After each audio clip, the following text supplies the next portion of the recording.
right. It is Thursday, January 22nd, 2026.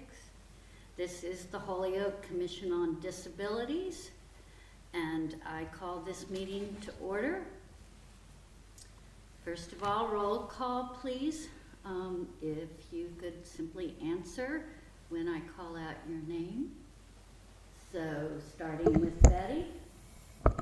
Present. Jessica. Present. Sarah. Present. And Marlene. Present.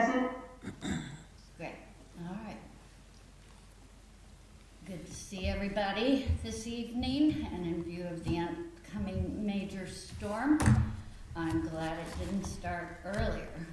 So, moving forward, no one in the public, either online or in chambers.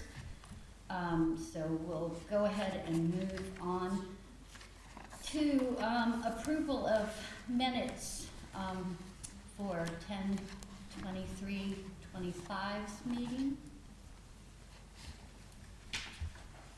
And looking at my corrections, just to make sure, as all of the members know, we did not, we unexpectedly did not have meet a quorum for our December meeting, so could not go forward with a formal public meeting.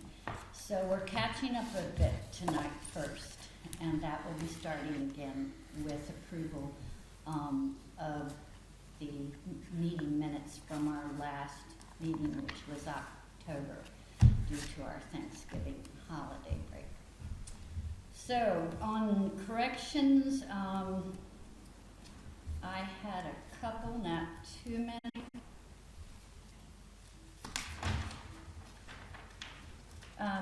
Mostly small things, again, names. Sarah, I'm trying to remember back in October if I actually sent you a copy of the corrections I saw. Do you remember, Sarah? I'm just checking that right now.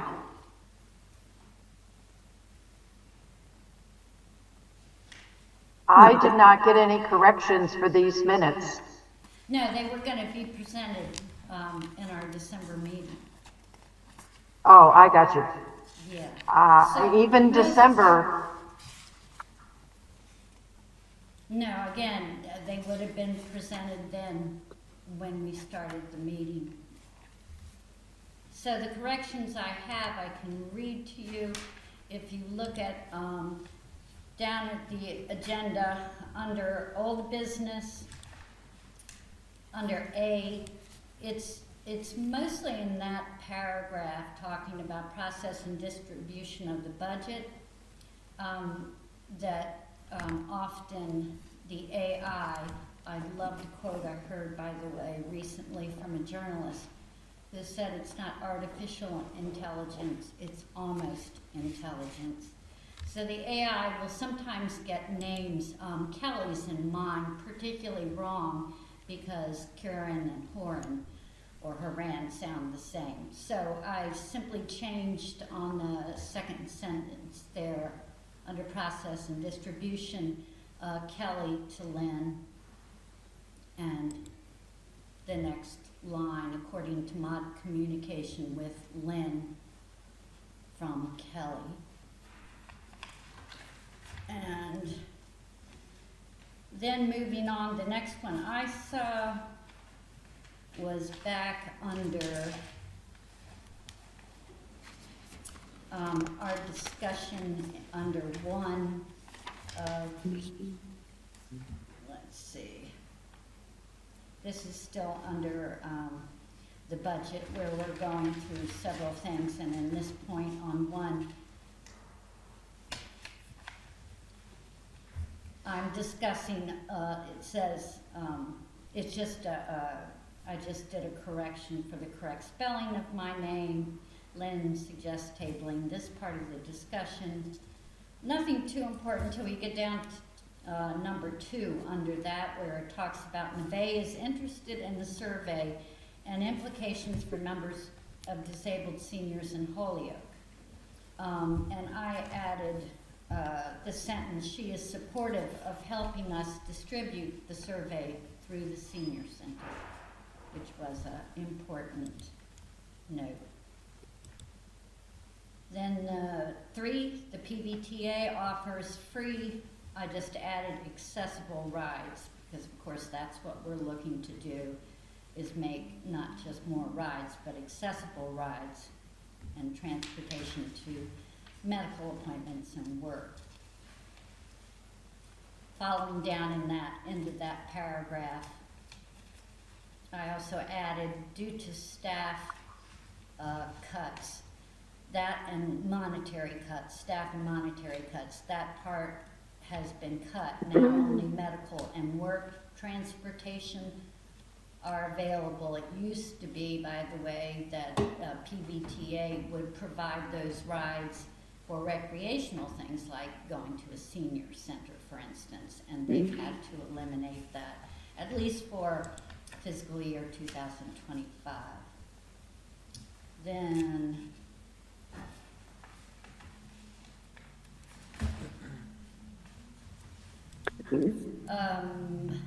going on to new business, number 6, and we're talking about new handicap parking sign applications. No new notifications. Betty said 3 had gone through the city, and I stated that I'll email Jeffrey, and I just added on. Betty asked about the Summer Street HP application. Lynn said that Jeffrey Anderson Burgos said this application was withdrawn. Most of these things, again, we can always pick up in recordings too, which is the advantage, but Providence, then we move forward to discussion further down. Providence Ministries, on that subject and their shelter, still not accessible consistently, elevator functions, but you need to use the buzzer and it needs to be unlocked. And I just added, and no one answered the phone twice when Lynn tried to drop food donations off. She's coming. And Lynn, this is Sarah. Can you, I looked through my email and I don't have the corrections for October minutes. I have corrections that you sent me for September minutes. Would you mind just resending those so I can make sure I have everything that you mentioned? when I get home, I can certainly do that, but then we can't approve them tonight, which we really need to get on. Right. Can we approve them like we did in October with pending the corrections that you've mentioned? Yeah, once, I'm sure, if everybody wants to hear me finish them out quickly, at least so Okay. that they have a chance to hear, so, before they vote. So, again, then there was on F, under the comment I just said, I removed discussion tabled until next meeting, aligning with the idea of waiting for election outcomes to settle. And I'm not quite sure why I even did that, because as far as I remember, we did discuss that. Unless somebody has a concern. Then under that, the COD budget priorities align with MOD guidelines. This was all, and I simply added, this was already done when the budget items were first decided and voted on, which I felt was important because we had already discussed that when we first voted on passing acceptance of the budget in the 4 categories.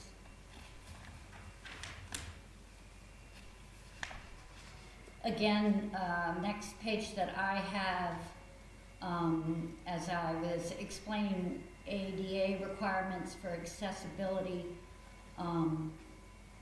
even during temporary emergency events, you'll look down and it's let's see, underneath that, triple I, the commission approves, and it was just, again, they, AI mistook, Kelly for being me, so that was corrected to Lynn Horan instead of Kelly Horan. To discuss the matter with the hospital and farmers market. Sometimes it's not a huge deal, but you know, if it becomes one, and this is a case again where the commission is approving me to discuss the matter, that's important, and it helps us with follow through when we delegate jobs as well as to who it came from and who's responsible. I think, let's see, that's it. So any questions on at least the corrections I have, or anybody else have anything to contribute? Lynn, I have a comment to make, not a question. Yeah, On the first page of the October minutes, down at the bottom under old business, it talks about Kelly as a voting member and approval that's needed for her. I did find the actual paperwork from then Elaine Pluta, Mayor Pluta, that appointed Kelly. So I sent it to her, and I know she said she's forwarded on to the law department. So I'm assuming we're still waiting on an answer from them regarding the appointment and her eligibility as a voting member. and what year was that, Betty? Good question. I couldn't tell you at this. I don't have the paperwork in front of me, so I can't tell you. Can you please send that on to me and to the membership so they know the history too, and that's very good to know.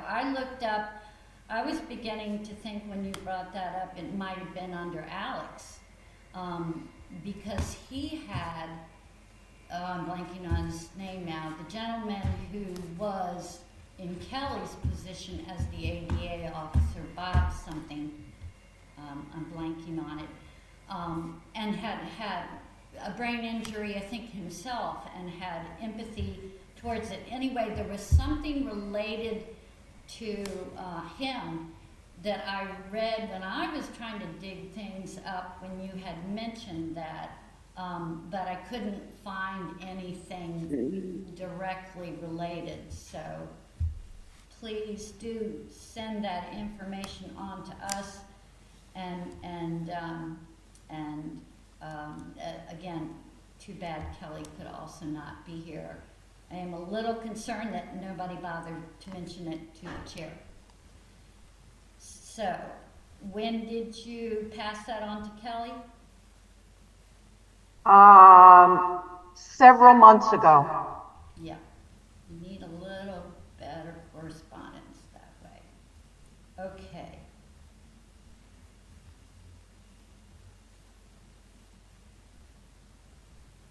So, several months ago, and was this after the October meeting then?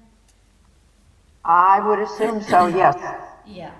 Okay, so that doesn't need to go in the minutes, but I'm glad you brought it up because that's something we all will be impacted by and should know. So, and I'll obviously talk with Kelly too. But if you could send that on to the membership so we're all aware of it and not surprised one way or the other with what our lawyers have to say on that. Okay, does that suffice for you, Betty, though, because you said comment as terms, in terms of, as opposed to a question? So, we can move forward? Yep. Okay.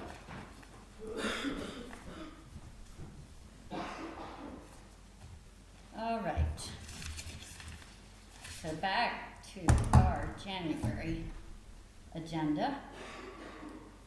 I make a motion that we approve the October minutes with corrections that were announced. Yeah, I'm sorry, just waiting. Jess was coughing and needed to leave the room. We'll wait till she gets back. But can I have a second? So a motion was made. Jess, a motion was made by Betty to approve the October meeting minutes with corrections. Okay. So, just need a second. Second. Okay.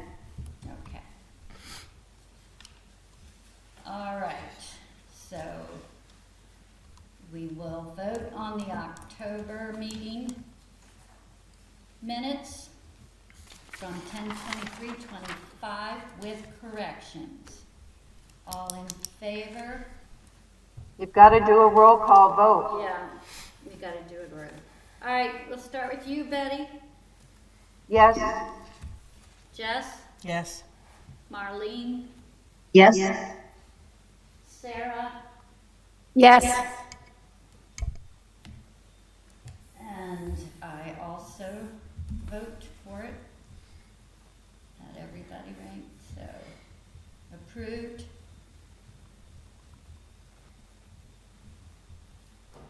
All right. So I just want to bring up to you whatever you're most comfortable doing. I have voting for officers, which we do in January every year. I have that in new business. Is there any reason someone would like to go ahead and do that right now? Or are you willing to wait till we get into new business? Any opinions? Under new business. Okay.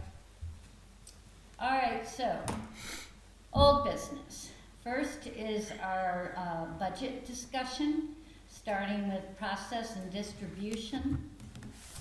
In terms of distribution, we have obviously the new virtual Zoom account. The only thing that we are trying to work fast on, is we have closed captioning with the Zoom, but we still need to work on how to accurately use that. And I had asked Kelly to look into that, but unfortunately, she's been out of town with personal tragedy and now sick. So there's not much more I can report on, other than we also agreed within that we should have translation as well for our meetings for Spanish. And since our population is over 51% Hispanic. Yep. So, and we've all agreed on that. So I have talked to Natalie Vincencia, who is a well thought of translator by a lot of the folks here in the city. And she is more than willing to do it. I don't think we could really vote on that without an actual amount at this point. Simply, we still need to decide exactly what we need translating.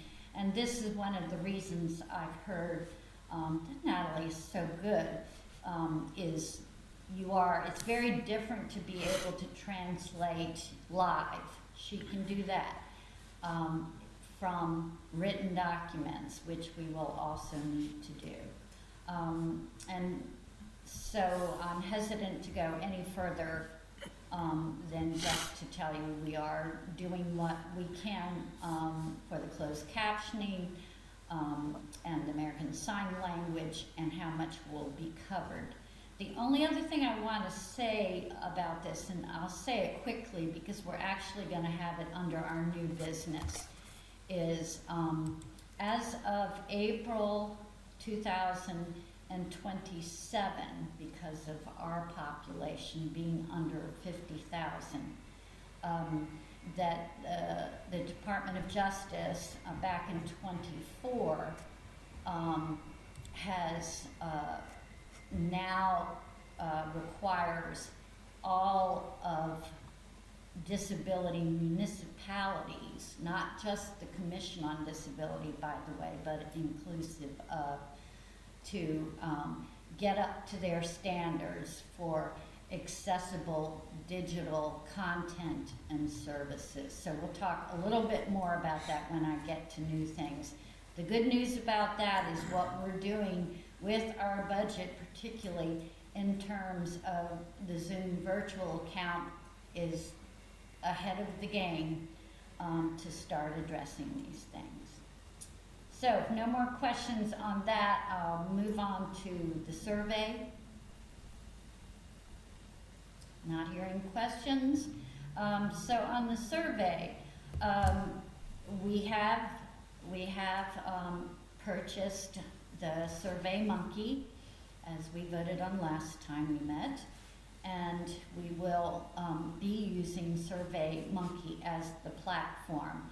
Our plan still is to develop the questionnaire, the actual questions, largely ourselves and through doing research, mostly because Survey Monkey, like a lot of these, and Survey Monkey is probably one of the largest and the best platforms for surveys, they don't have a template that really equates with this particular group of people that are disabled.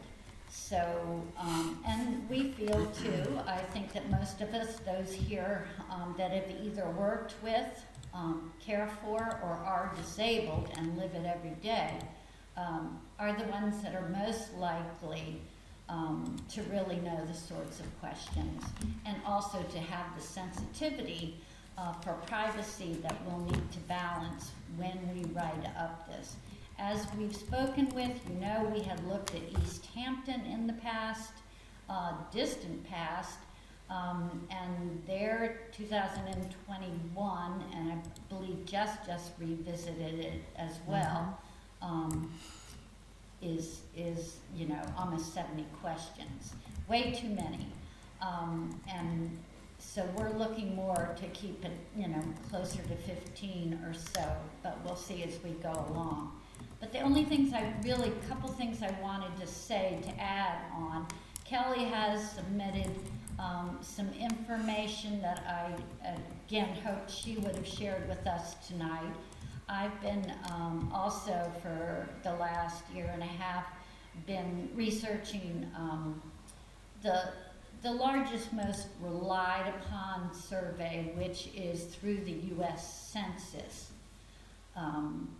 And that has a committee that is responsible for most of the government statistics that we have through the census, under the umbrella of the census.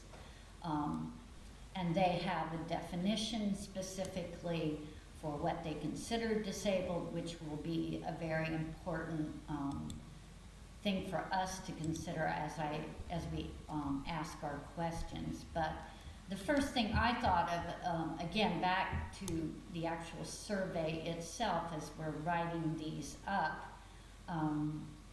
we also probably, when we go about the process and finish our actual survey application, whether we're sending it online, in person, or through HG&E, as we have talked about, and already Kelly has spoken with them already, and they're more than willing to distribute those with the bills. They do surveys of all sorts. But we should probably do, first of all, a very brief paragraph, introductory sort of paragraph, to let the general public we're asking know why we're doing this. And my thoughts on that were, again, we are looking for numbers for population, for how many folks of all ages that are residents of Holyoke are disabled. We want to know where they are, where they live, because that will be relative to the sorts of obstacles they face. And then So the first part really is, to me, in terms of why, is to get a current understanding of how many disabled residents we have in Holyoke. And the next part is, and what their needs are in terms of that disability. Right. Anybody have some input on that? Just Sure. introductory?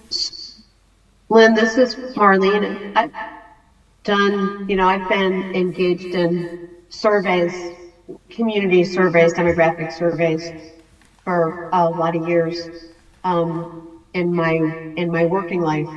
And so, I think this discussion tonight is especially important because everybody needs to have the same understanding of what we want the goal of the survey to be. We want to make sure we're all going in the same direction and we're looking for the same stuff.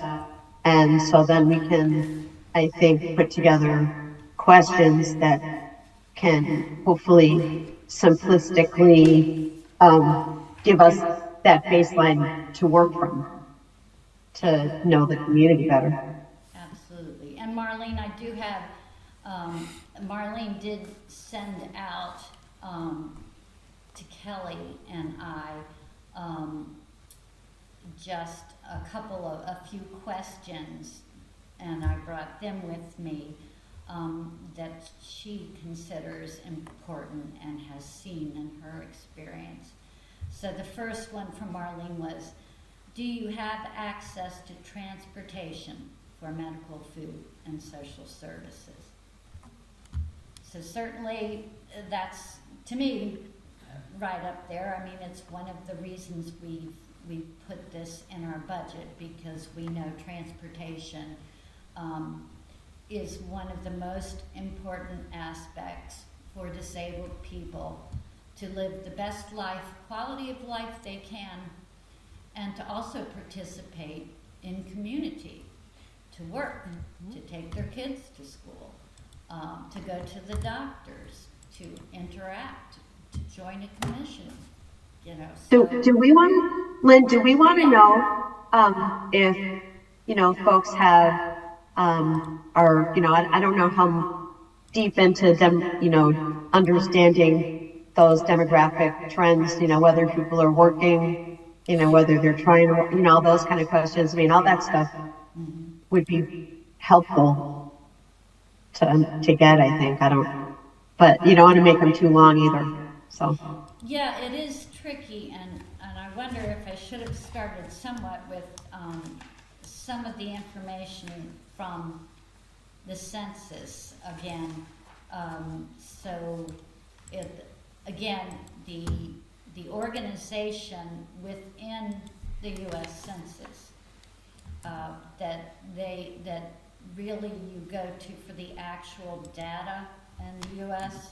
for any kind of questions regarding disability is called the American Community Survey. There is another one, and I'm blanking on the acronym for it, that's not used quite as much, but almost as much, also under the auspices of the census. And it's kind of relevant to your question, Marlene, because they tend to go more into the specifics of work life. So when a big organization like that even feels the need to have really two groups within their agency to deal with these stats, it tells me that probably it does get pretty complex to start doing that. And again, these are also really good reasons for trying to have a model survey that we can look at. And I think some of you might remember that it's been almost 2 years when we all first started talking about the survey. I know Sarah was involved, and Marlene, I think this was before you came on, but you've heard about it.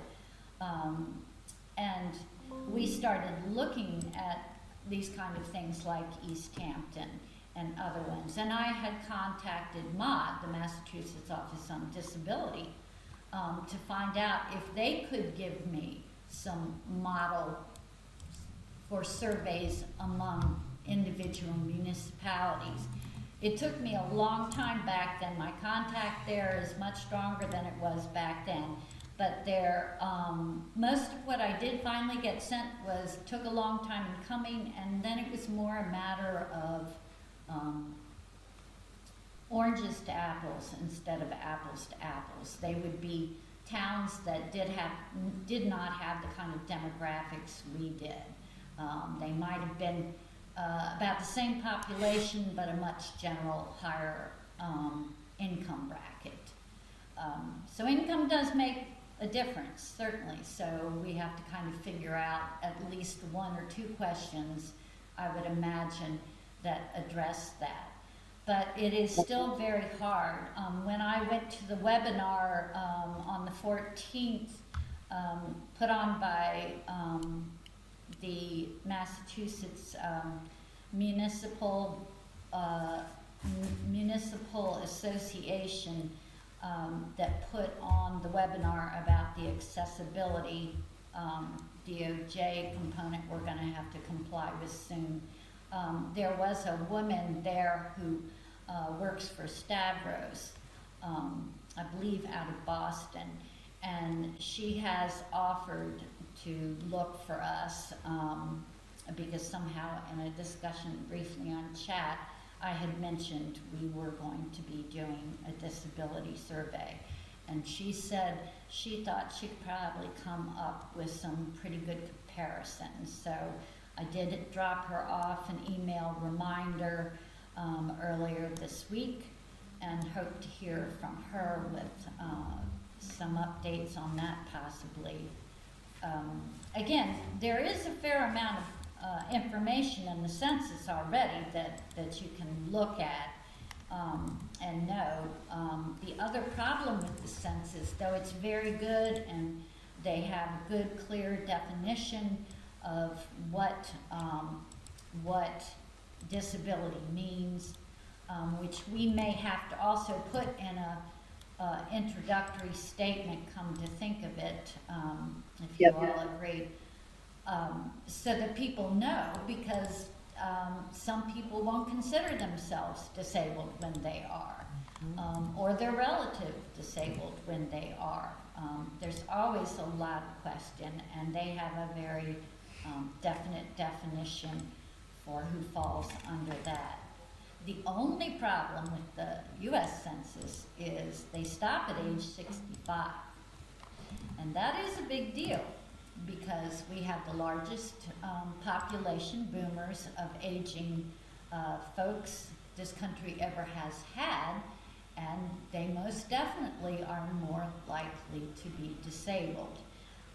So we'll have to dig and see how we need to make sure that we are including all ages from infancy up in that. That will be one thing we would, so it's one of the reasons that their final tallies of how many disabled people are in Holyoke. For instance, I have a 2021 census that says for Holyoke, the population with the disability at that point was 14.9. Again, not including age. Did you say 14.9, Lynn? Yes. And they will Okay. even break it down, into those with vision difficulties, mobility difficulties, and of course we have mental health issues or learning disabilities as well that all fall under there. So it probably will be beneficial for us to put that again in an introductory paragraph, a general statement about what that definition is so that they know how to fill it out correctly. I can also send out some of these links as well. In the past, what I've gotten in Hampden County, 16.1% are disabled, but that was back in 2015 from the National Institute on Disability, Independent Living and Rehabilitation Research. from the CDC, Massachusetts as a whole, 23% adults 18 are disabled. That's 1 in 4. And I've heard that CDC statistic repeated even recently, constantly, so it must be pretty respected. In the US, again, from the CDC, 26%, 6 million adults are disabled, 1 in 4 from 2018. In the world, 15%, 1 billion people worldwide are disabled, just to give you kind of a feeling of how unacknowledged this group is to start off with. No wonder we have difficulty getting support for our needs. So back to the survey, and again, please chime in, anybody has any ideas about this, but we do need to think of a calendar. And that was one of the things I had listed on our, to talk about in our December meeting that didn't happen. We have a fiscal budget right now also that will help us, obviously, on the survey as well. And so we also want to spend that before the fiscal year ends, and not too many months away. And we want to get it out and done. So what I was thinking about, if everybody agrees, and we've had setbacks, we have not met for almost 3 months. So we've got a lot of catching up to do, that we probably, and we have talked to HG&E, as we had told you then too, Kelly had, and they're more than willing to do that aspect of it once we have it written and ready to go. I think that we have to spend enough time to really make the survey, what we're looking for is approachable and accurate, because if it's not approachable, if it isn't easy enough and interesting enough for people to fill out, it will not fulfill the second component of accuracy. And that won't help us at all, or the people that we're trying to help. So we've got to put some time in that, obviously, to develop the actual questions. And then, so I see that we really have to start heavy duty into that right now. I'd like to see us be able to talk as a full commission and agree and approve it really by March is what I'm thinking. And then if we can do that, then the next step will be to use SurveyMonkey can do the evaluation of it. That's the thing they're really good at, looking at the numbers too once we send it out. So I'm saying we should probably have that ready to approve by March, and then we need to start doing the distribution of it.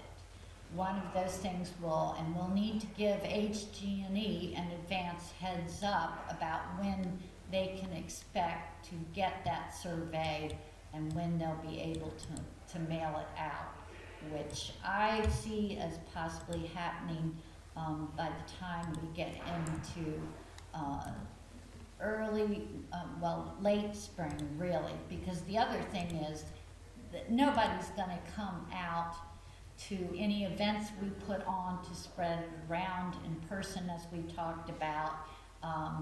People are sick. There's just also weather like what we're facing coming up. So I think it makes very little sense to try to rush to send it out anyway, until we're talking about May, really, before we get it out.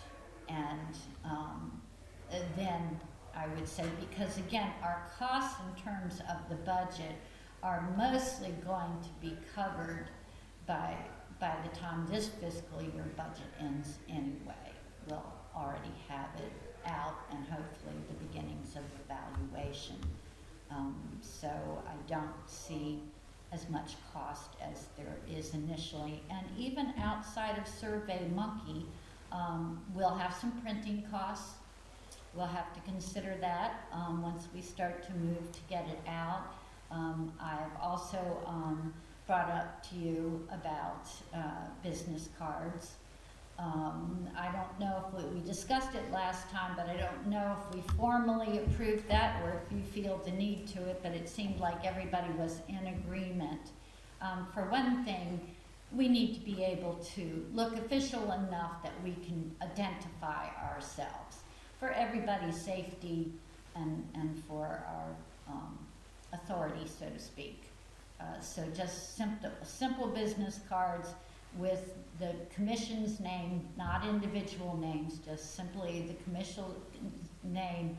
I can put my email address on there because that's the contact that's available on the city site anyway. I believe Jess is as well, but that's up to her whether she wants to have her contact email on there as well. But just something really simple. Is that okay? Okay. So that's probably going to be maybe $150, $200 at the most for printing up a fair amount of cards. And I don't. And again, I'm not. I would. So I guess again, do you all feel that we should vote at least on that expenditure for the business cards so we can go ahead and get those done, which would be useful for us anyway, probably. So anybody have an opinion on that one way or the other? Otherwise, we have approved the budget. It's part of the first category. So the business card is for us. The business card is for us to pass out. And it will be especially helpful because, again, we have discussed in the survey, once we get it done, and actually even before, we should be I see Marlene shaking her head, nodding her head too. We can still go to various events that happen now and let people know who we are and what we're up to in the commission, even see our faces, so that when we do go in and start submitting the applications or the surveys themselves, they'll have a familiarity with us, and so we'll be able to, I think, get a lot more people filling it out with that. And again, that's something we can do easily anyway. And I got to tell you, there are times that I'm driving around or doing things downtown, and I see somebody struggling in a wheelchair, or even coming up to me and asking for how to get to this or do that. So it's just a quick and easy way to let people know that we're here as a resource. But definitely when we want, and we really should be doing that more and more now. I have talked to some folks, as I've said, at places like One Holyoke, La Familias and La Esperanza, and various community organizations, VCare, etc., and let them know that we are going to be doing this. So, Lynn, which organizations did you mention? I'm sorry? Which organizations were you mentioning? So, It's Enlace de Familia Okay. and then Nueva Esperanza, right? yep. Yeah. And One Holyoke. One Holyoke. Yep. And Great. so, yeah, all three of those, they seem to be Most of them have been around for a while, but they definitely have good community connection. And again, the advantage to taking the applications there is one, community's already going there and trust them, and they are sources of education, information, and resources. So if we go by extension of them, I think we'll get a lot more people filling this out and interested in it.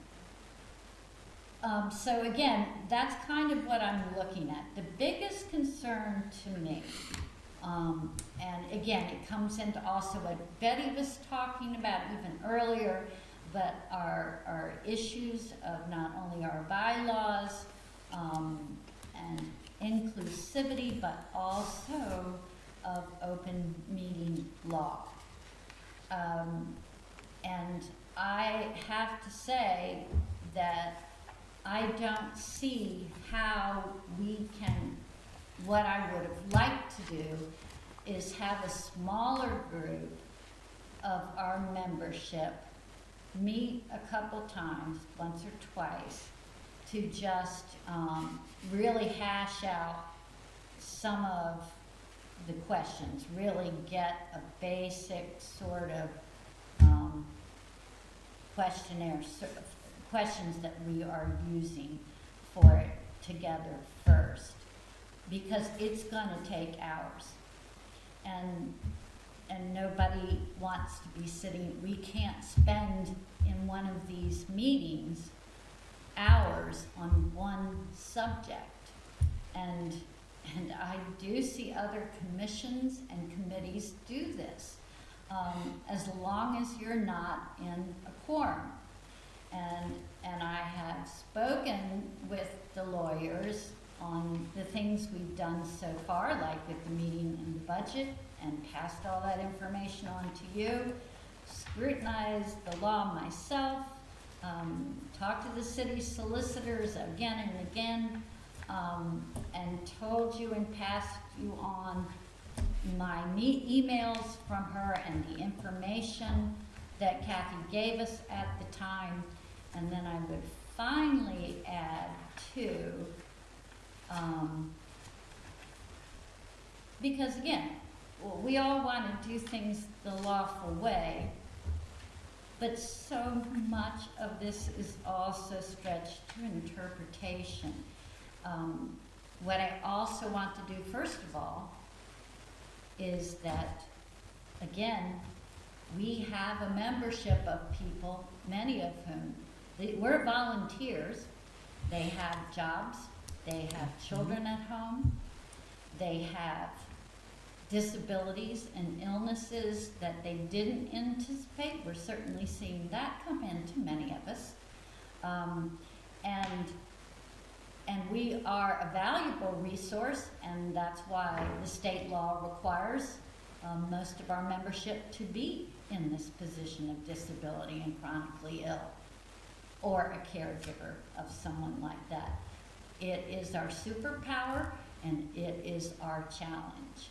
And so I am trying to also find ways when we only meet 10 times, not even every month of the year, and last year we met only 9 times, how we're going to not tap everybody out and still do a good job of this. And I know this is a dilemma that all sorts of commissions and committees have. And so I can find you digging through my hard copies here that I brought of one part of open meeting law that I was reviewing once again that made me feel quite comfortable.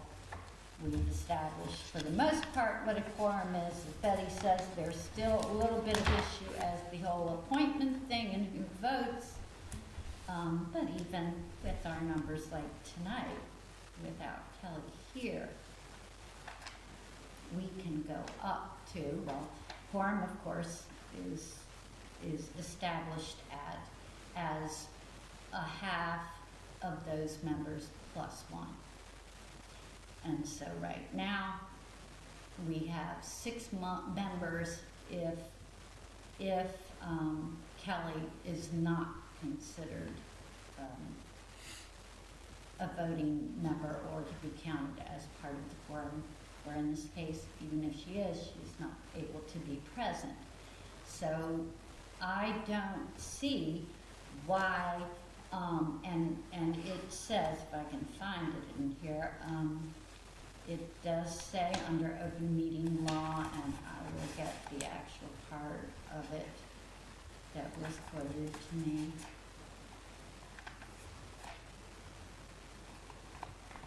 That you can do discussion as long as you don't meet those quorum. Bear with me. This is only downside of being reliant on hard copies here. It's very hard for me to carry my laptop in here.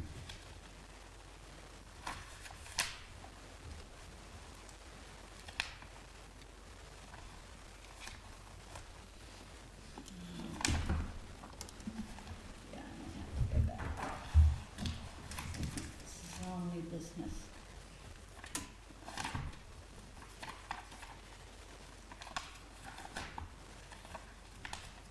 Okay. Is it like a closer? May a public body member communicate with other public body members over email, for instance? Because Betty had asked me this question separately earlier online when Jess and I had sent out an email trying to kind of discern feelings for people before our vote for offices, knowing obviously that the full discussion and vote for the offices would happen in the full quorum. And this is something, by the way, that other commissions do. My husband is doing it as chair now because he can no longer chair. And so things happen, and it'd be nice to know. And in view of the fact in that case of last year, but I don't want to get too far into this because this is part of our voting discussion. But anyway, let me finish reading you. May a public body member communicate with other public body members over email? Yes, but only in limited circumstances. A member of a public body may email other public body members on matters within jurisdiction of a public body so long as the email does not reach a quorum of the public body. Communications between and among a quorum of a public body on matters within the jurisdiction of the public body must occur during a noticed meeting. So again, first statement is yes, if it's not a quorum. Second statement is relating to if there is a quorum, and you know what the quorum is for the most part, a body on matters within the jurisdiction of the public body must occur during a noticed meeting. That is GLC 30A, Chapter 1820.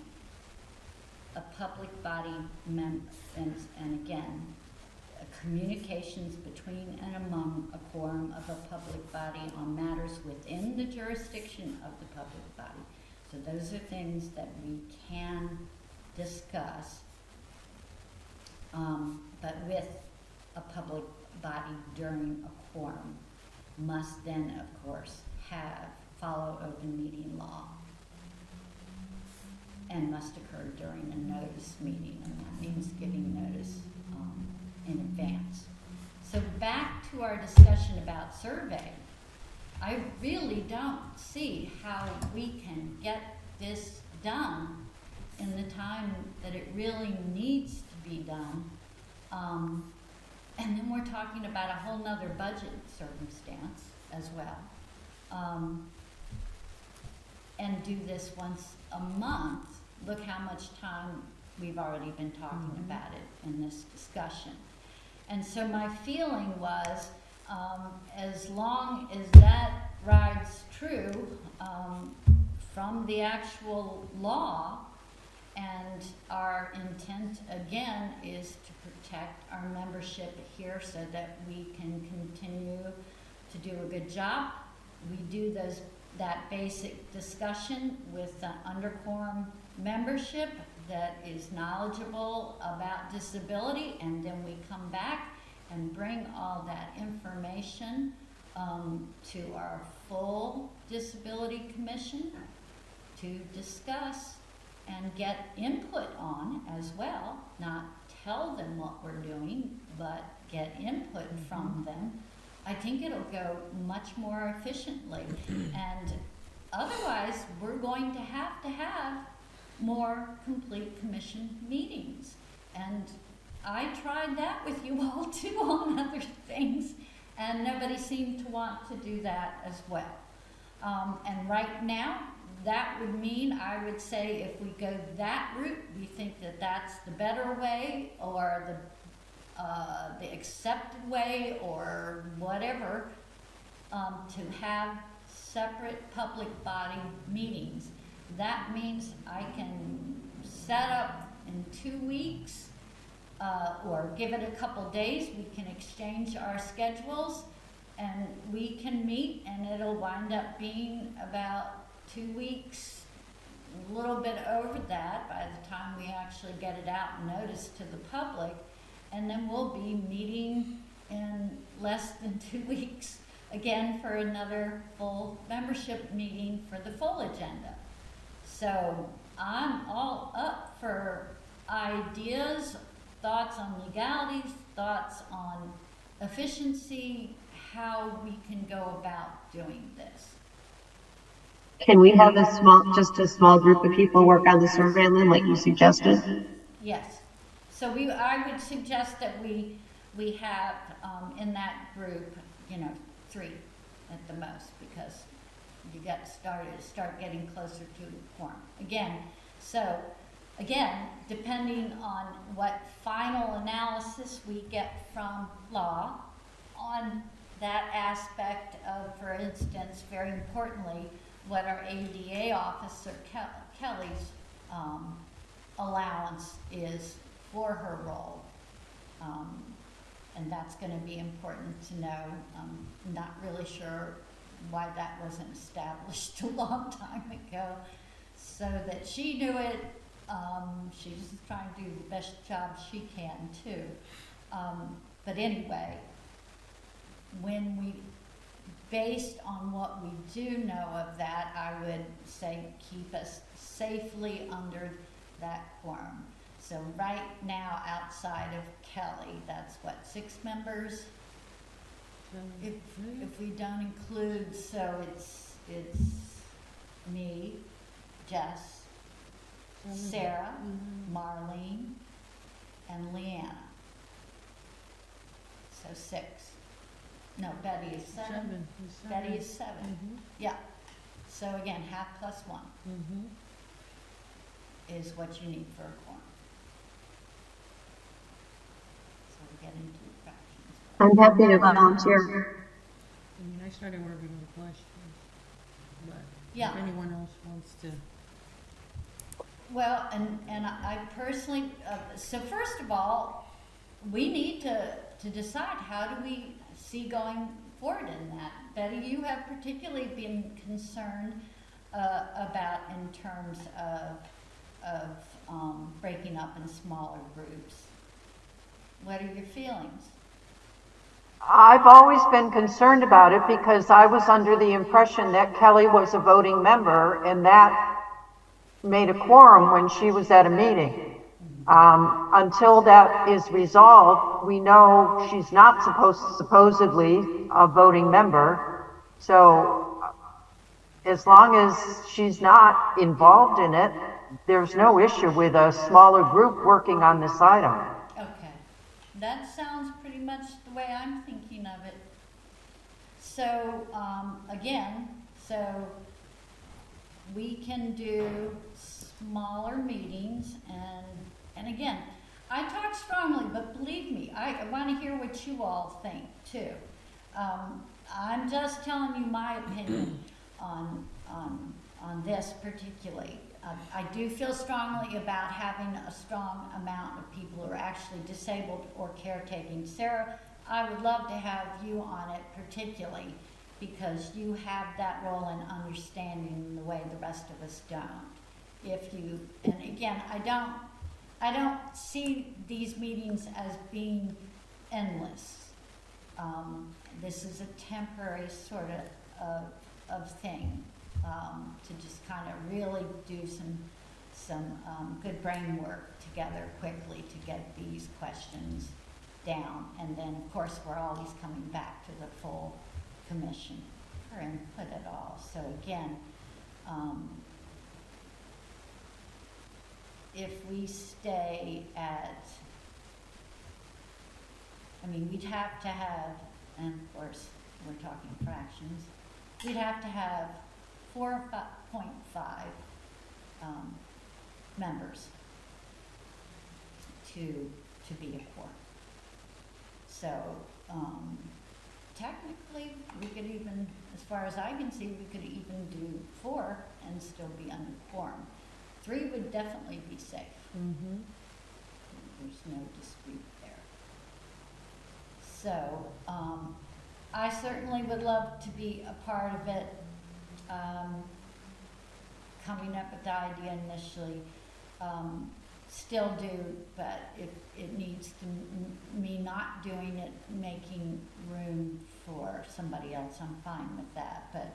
But again, Sarah, do you think you're still interested? You had some good ideas back when, and I'll go dig up those emails, by the way, of suggestions for the survey. Yeah, I'd be interested.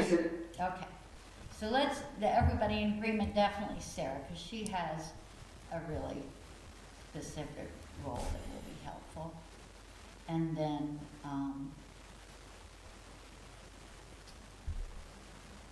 we can do Jess, if you have time to, Jess, because you've got other roles as well.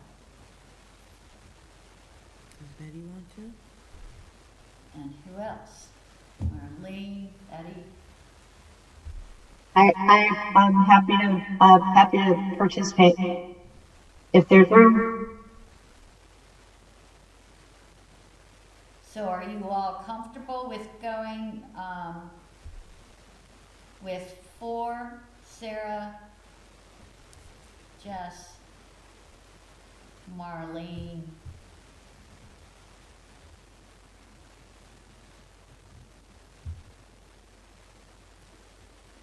and Betty, did you want to also be part of this? That will totally depend on when these meetings will be held. Okay. Well, let's start with, again, it sounds like we all agree that a working smaller group is a good idea. So I'm thinking, and that's when I really think we'll get a lot more work done. And if we concentrate it for an hour, hour and a half, something like that each meeting, I think, and a couple of them, I think we can get a whole lot done, take it in. I would like to be able to obviously meet before, soon, so that we can start working and have something to bring in for a month from now for the February meeting that we start to talk about. Okay, so let's talk about that real fast then. So just what, Lynn, why don't we just, for the whoever you want on the small group, why don't you have those guys share their calendars and come up with some dates in the next couple of weeks? So you want to just do that part by email? Sure. Okay, so let's agree to email each other about schedules. And I would ask, because I get caught in a lot of this in my chairmanship with everybody, that everybody's going to respond, but people don't. So I would really ask you to respond right away. I'll go ahead and send the email out in the next day or two. and just a simple one saying, okay, let's shoot out some days or times.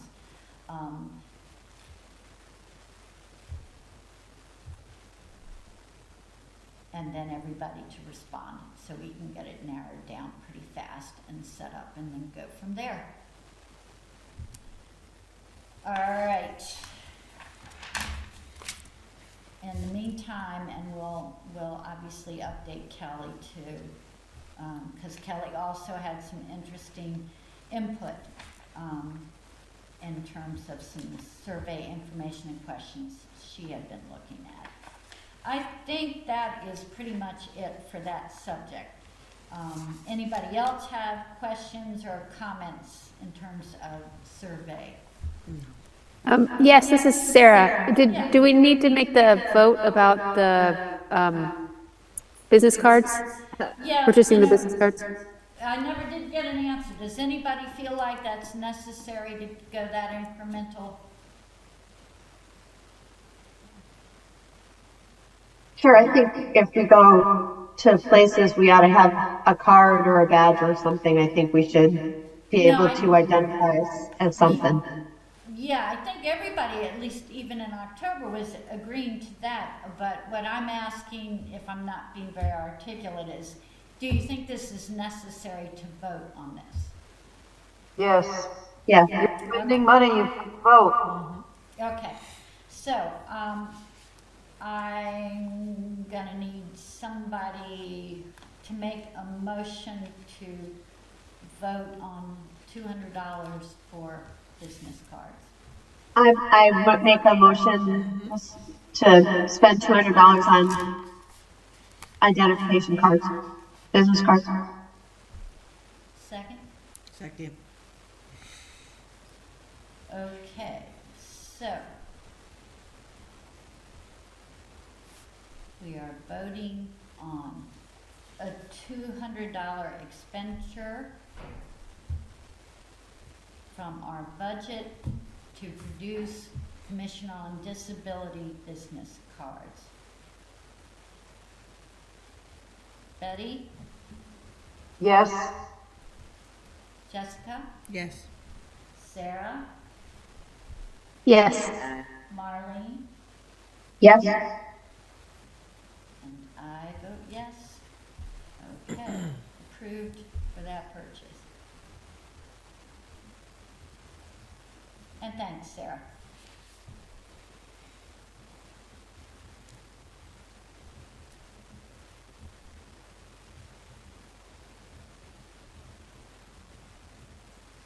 All right, transportation. We do have updates on that. Some of these not as much, but Marlene, I'm hoping definitely can give us some updates. Both Marlene and I, since October, as you all know, we've talked to Neve, but we have also recently talked to Paul Burns at PVTA, and especially Marlene has. And then Paul sent us out an email recently, and actually passed it on to a number of city councilors and other interested parties, including the mayor, because he's very excited because they are at the PVTA going to become, excuse me, and I'm going to let Marlene tell you a little bit about all this, because she's spoken to Paul and I think Neve more recently than I have. But they are going to be testing electric vehicles now as part of their entourage of accessible vehicles. So they are going to be electric, but they are going to be electrified, as he calls them, as well. And there will be a meeting on that coming up as well at Holyoke Media that anybody can come to, ask questions and learn. And other than saying I'm pretty excited because I'm not sure, but Marlene might be able to answer this, other than making sure they were accessible with Paul, I'm wondering, does this possibly mean that Neve can get an accessible vehicle faster? Sooner. Yes, So, take it away. that's, yeah, so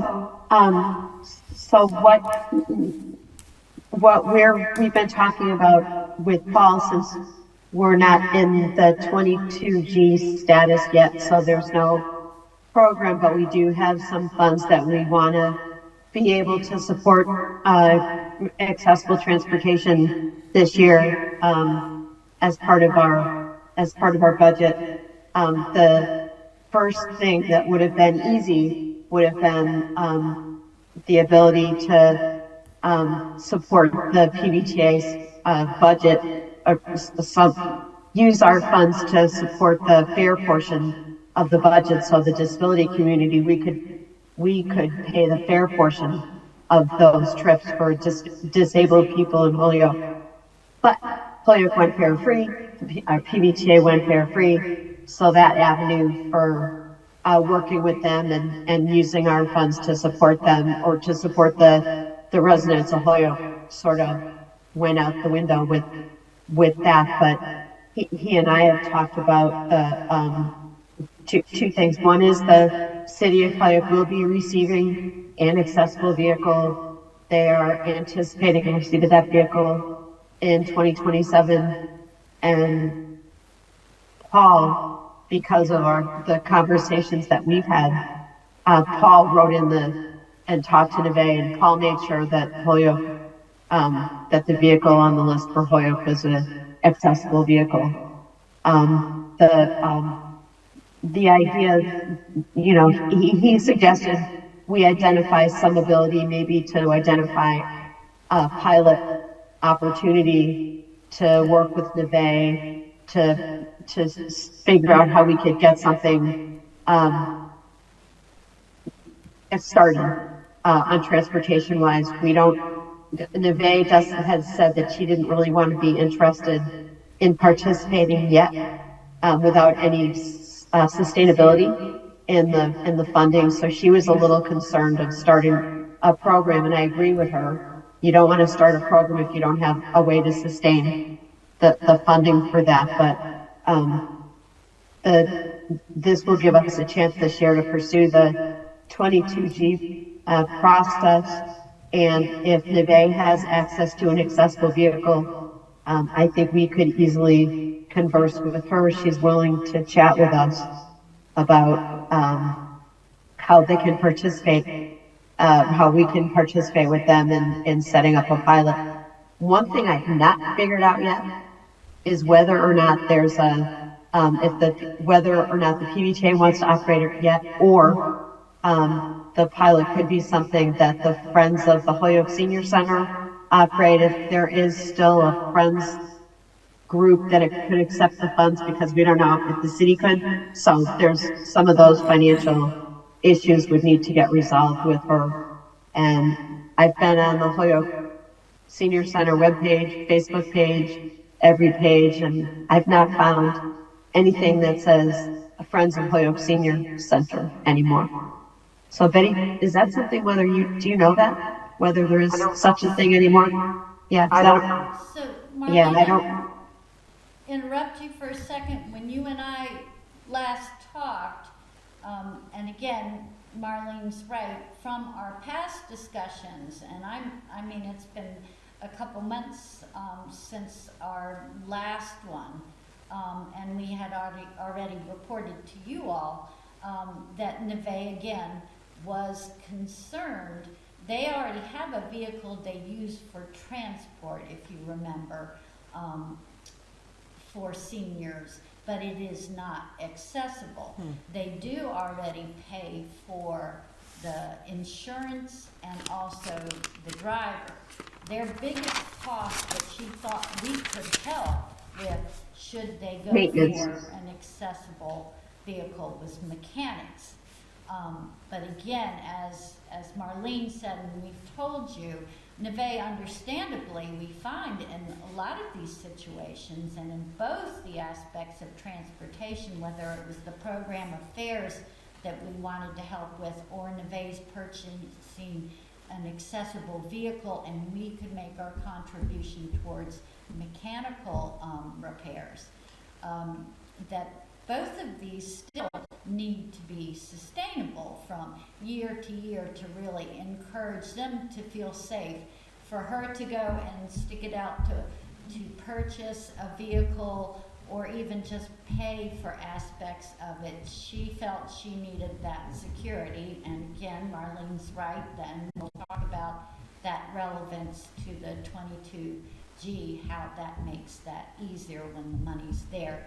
But again, what I was wondering, Marlene, when you and I talked about all this, I had asked you to talk to Neve if you could to get an update, because we actually found out that the senior center was interested or starting the process from Paul at PVTA, because he knew that she was starting the process at the senior center. She just didn't tell us in that last month since we talked to her. And it wasn't, I believe, Marlene, correct me if I'm wrong, but it's a long process, and it wasn't likely till 2027 that they would even receive the vehicle. So I asked Marlene to call her first to confirm that she did indeed, after talking with us,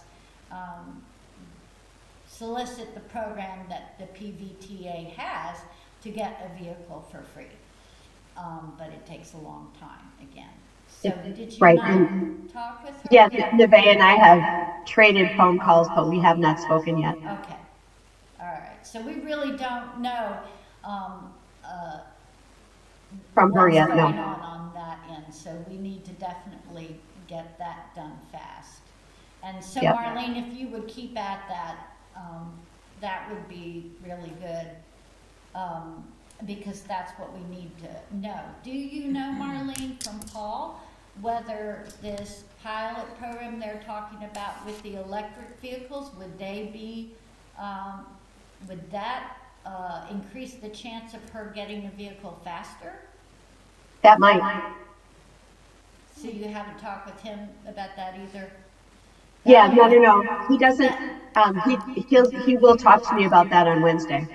Cause, yeah, he said that's a Wednesday conversation. That's the Holyoke media meeting. So I guess we'll find out And what time then. is that, in case anybody here wants to go to that? I don't have it in front of me, the invitation. Wait, I have it in my calendar. I think it's next Wednesday, the 28th. It's the 28th, next Wednesday. I thought so, okay. So January 28th, Wednesday, and what time? It was 2 in the afternoon. Oh, that's right, I remember. I just meant to know. Okay. So if Yeah, it's everybody from heard that. 2 to 3:30, Lynn. Okay. And you're definitely planning on going? Yep. So we don't need to have everybody go, but if anybody here is interested or has questions, and Holyoke Media is always a good place for a presentation, I think, too. So keep that in mind, too, if anybody wants to go and find out. Marlene, anything else on that? I don't think so. I think we've covered everything. Okay. And Marlene has been doing quite a lot of conversations with Paul, and lots of busy people that we deal with. I've talked to Paul. I've talked to the guy at Westfield. He's had me calling all sorts of people for anyway. So, Marlene, if I may ask you this, and forgive me because my wheels are turning, so I need clarification. So, I don't know, is there a way to get, or maybe you, Lynn, know, what's the average cost to maintain an accessible vehicle? Because I get what Neve's concerns are, her reservations, that she doesn't want to put all of this up front without making sure it's sustainable, that, it's an ongoing thing where she's able to maintain that vehicle, but also too to keep in mind that our budget is only so big. So if we're talking about maintenance costs to upkeep in order Yeah. to have that accessible transportation, there's gotta be some kind of cap, because we don't have that much in the budget either to offer to Well, maintain the she vehicle. knows the amounts, It's, because it, if you it would look, just be, she knows, yeah, she knows the Okay. amount. Yeah, this is just a contribution towards Right, that. and it's fair, and rightfully so. But that's my concern, like, because you could offer that type of agreement with someone, and then they have to understand there's only a certain amount that can be spent. It can't be an outrageous amount to upkeep, Correct. because I would Yeah, imagine it. Oh, it- absolutely it- not. it I could- mean, we would it- have to, I can imagine that cost to maintain if something really expensive breaks down, and we want to Yeah. make sure it's there. and accessible Oh, yeah. vehicles, because I drive yeah, one no, now no, too. no. Right. But again, PVTA also it depends, where she takes it too. If they're using their mechanics or DPW or who does it is gonna make a big difference. Okay. But we've only told her the amount we've got allotted that we all agreed and approved on for that specific thing. It's a good question, especially from our treasurer, so, because we do have to watch that. And we will need specifics, so Marlene, if there is a figure Paul can give us, at that's gonna be a good question, to talk to him. And I would imagine if they're gonna try to sell these electric vehicles, they're going to give you stats and information about upkeep versus, the gas engine. And if that's where savings can be found as well. So that sounds like a really good question, Marlene. Don't get me started with my little electric car not taking a charge tonight. I'm just trying to keep, my husband just bought a electric. While I'm car. sitting home, my car won't. Yeah. There was a big article on tonight's news about the cold weather and the difficulty all the electric vehicles are having because of our winter storms and the degree of chill, and how difficult it is to maintain any electric vehicle in New England. Yeah, and again, they've been out for a while, they're getting tested, but, I have my issues with them as well. It was not my choice to get one in the family, that's for sure. But it also has some real assets too. But nonetheless, these are all really good questions, for us to ask. And I think that maintenance one, Jess and Marlene, is a huge one, to try to get some estimates, of both type of vehicles that are accessible in terms of maintenance. And, anybody else? If not, let's go on to, this one will be pretty quick. Aid for disabled students, assistive devices and services. So just again, going through those budget items alone, where I am pretty much with that is I've contacted several educators. I'm trying to think now, with missing that meeting in December, whether I had talked to you before or planned on it in December. One of our education helpers has been a newly elected school committee member, Patty Lou Boyd, who I think some of you may already know. She's been pretty active in the school system. She and her husband, who is also on a commission in the city, very active family. They have 2 disabled children, and they invited me to speak at Holyoke Media about a month ago on some of the program options that our public schools offer. The lead person was a woman by the name of Leslie, and yes, that is really her first and last name. Wonderful speaker also on issues that parents face as they apply for the appropriate programs, then help them evaluate. Betty, I'm sure you know plenty about this from your profession, that Yes. help parents and students get their children evaluated and the proper education and schools that they need to have access to. And I found it really an informative meeting, and Leslie was extremely good. I'm trying to think of the organization she worked for, but I will send the link out actually to the meeting. They had several speakers. I was just one of them, mostly just talking. They asked me to talk about my disability experience, and also that about our budget, and that we were trying to reach out to our community in different ways for the first time with our fiscal year budget, and looking for ways that we can help students who are disabled in the public school system. And so it just was a really good program, very educational. Betty, I would love for you to watch it. I'll send out the recording of it. I've already seen it. Did you? Leslie is from the Federation. She's Thank a you. prominent speaker. She's been in the area a long time. Yeah. And it made me think these are something that we can do as well. Holyoke Media offers an interview sort of program.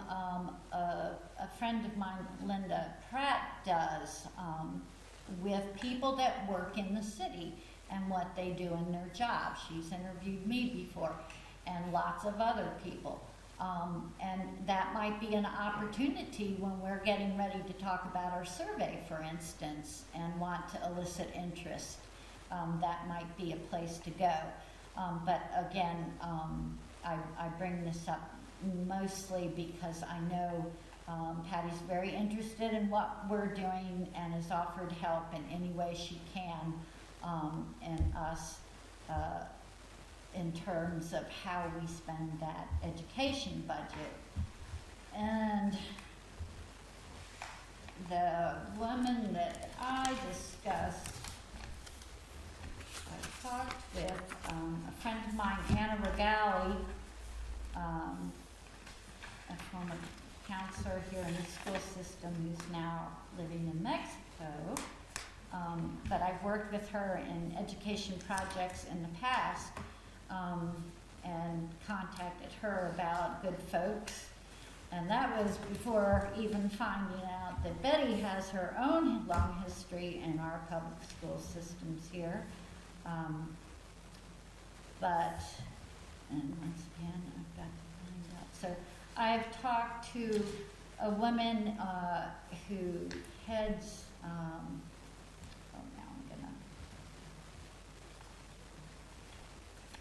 hang on. This is why it would have been better to have my laptop with me with everything up on it.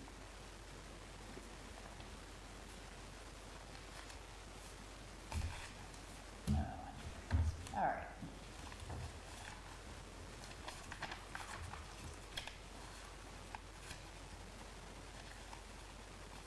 Here we go, education.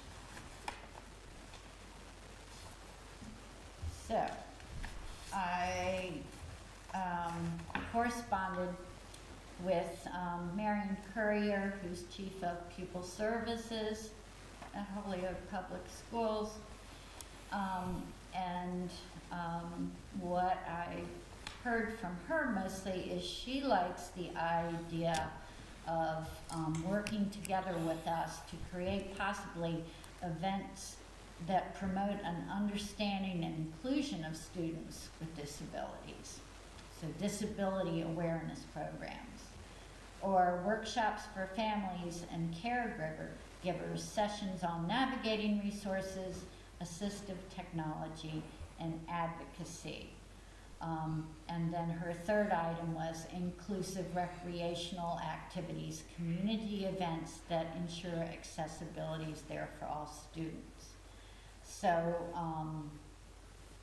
quickly on that, one of the things that I know, Patty Lebold, being a parent of disabled children and active in the education community, as well as those of us who are disabled, and I imagine Sarah can also chime in on this, that education, that role is, and sending out resource information to our disabled residents is definitely listed, and talking with Jeff Dugan up at MOD again about how we spend this money in terms of education, that these kind of trainings and acknowledgement that we exist and awareness is just really hugely needed. And the experience I can best tell able-bodied people, for instance, is my husband has worked in government, first in state and then in federal government in a different subject matter, the environment, for just retired from 48 years of that.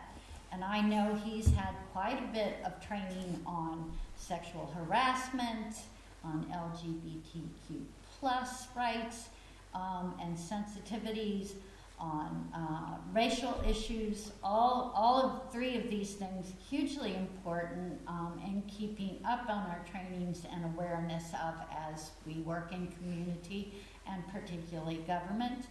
And I know he's had those. I've had those. And I asked him, knowing full well the answer, how many trainings have you had on disability rights? And of course, his answer in all those years was 0.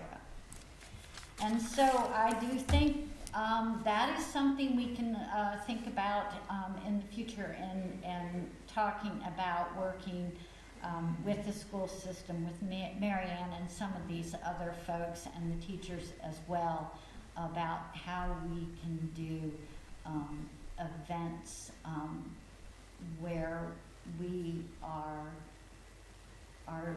pointing out to our able-bodied friends and families and even children who we are, what our challenges are, but even more importantly, how valuable we are when we are included in all sorts of things, including education. So that's all I really had to say on that. Anybody else input, or we can go ahead and move on next to that. And the only other person I spoke or conversed with was Giselle Rojas, who is the District 504 coordinator. And she's also interested in corresponding with us on ideas on ways we can use that part of our budget.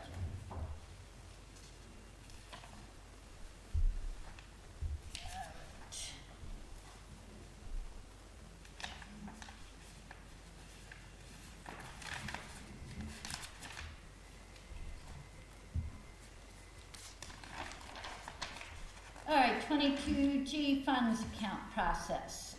On that, we have had an election, as you all know, in November.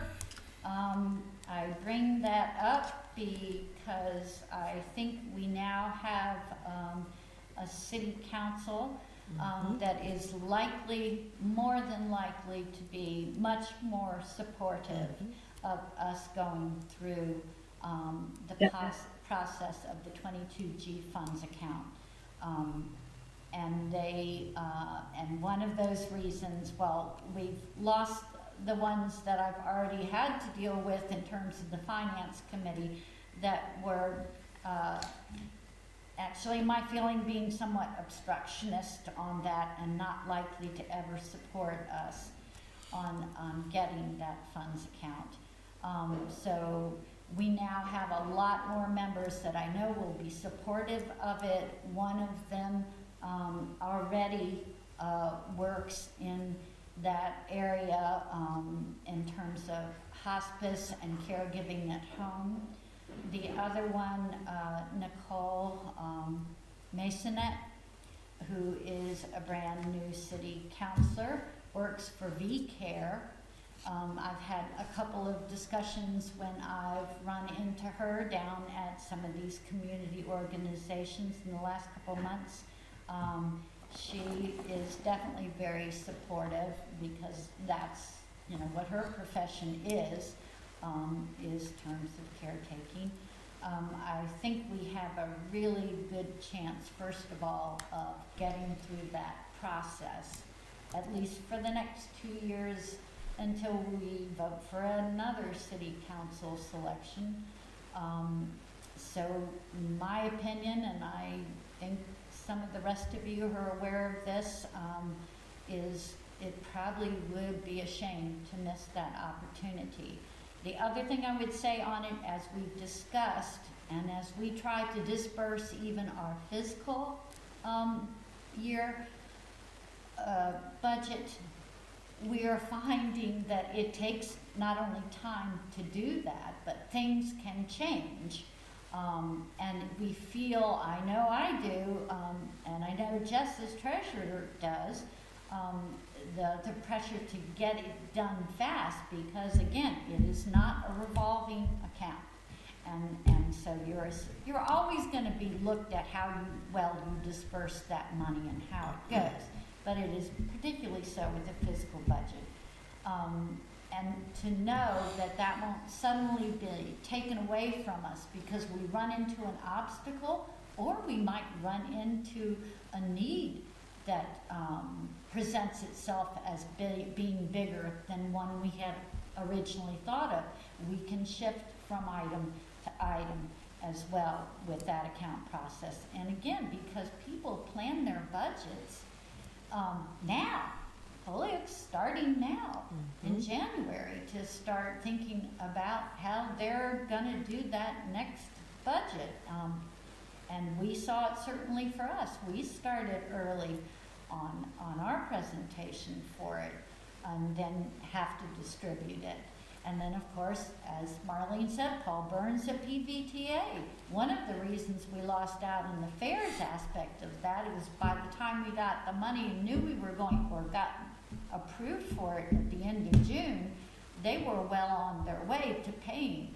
Because again, all of these agencies have to do their budgets well in advance. They have to make, and they all make projections because nobody always knows what's coming in. So that again being said, if we want to do this and continue to provide these kind of services, I think it will be getting much easier after we have been through this process to go forward with this. But that's, again, we have in the past voted to go for that, but I'm checking in with you again because it is a lot of work. I can tell because sometimes I feel like I'm the only one doing it out there with constant meetings, adding these things up, updating you all of that. It is work, but I think we'll all get better. And the only other thing I'll say about the 22G funds is that we had talked about at our October meeting, and Kelly agreed that it was probably a good time to talk with our mayor, who has supported us so far, to kind of see where he is on it too as well, and knowing that the city has its own budget issues it's having to deal with. So we did have that meeting. So Jess, our treasurer, and Kelly and I just met with the mayor this week and we also had the treasurer pull up some figures for the rest of the fiscal year of 2025, which look very similar to what we had anticipated and seen the year before. So we talked with him. He still supports it. He, Jess, if you want to add anything, you think No, agree so with the basically, 22G? so basically the money was awarded to us, all the work we put in. We got approved, the money was awarded. Of course, it's all our first time, you know, pursuing the things that we want to take care of with it. But you have to think of it like a pilot program. We have to use the money up, we have to move it along because everyone's getting ready for the next fiscal year. They're still supportive, the mayor's still behind us, and to, you know, did he say like continuously make sure that it's there for us, but we have to move it along and show that there's a need for it. We can't have any more holdups of making decisions on what to use it on. We have to show them that there's a need and use it in a timely fashion, or else we're not gonna have the support and we're not gonna have it anymore. But he did make it very clear that he saw it as a pilot and that Yeah. he understood and thought we were doing fine. And he did say the 22G, and again, I wish Kelly was here because she could also put her input in, but I'm glad, Jess, for you coming in too, that the 22G funds, you know, he agrees that's probably the way to go. He believes the city council is likely to be supportive. Again, we're gonna have to start moving on We have that to start moving. pretty. For example, the fast. surveys, we've been working on it for quite some time Yep. already. Have to get that moving, that's the first step. Yeah. And that was something even in my meeting with the finance committee back last year, that even the most conservative, reticent of the members were very interested in survey. People like facts and data, and I do too. So, and it also helps you get grants and funding as well from other sources. So that's all I really wanted to say in terms of the 22G funds account. I mean, we voted last time to support going for it, pending on the outcome of the election. So I think we probably should go ahead and vote tonight, now that we know that it's pretty universally felt that we still have to plead and make a case, but we likely have both a supportive mayor and a supportive city council, and we know the state already supports us. So if I could have somebody make a motion to. So why don't we move that we reinitiate the 22G process? Did she put a motion? You want to put it as what, Sarah, I'm sorry, couldn't hear you too well. Oh, It was move to motion. reinitiate the 22G process with the city council. I think. Does that's that fine. work? Yep, Marlene, I think that's fine. I'm sorry, I thought that was Sarah. So the motion is that we vote on reinitiating the process for Massachusetts State 22G funds account process.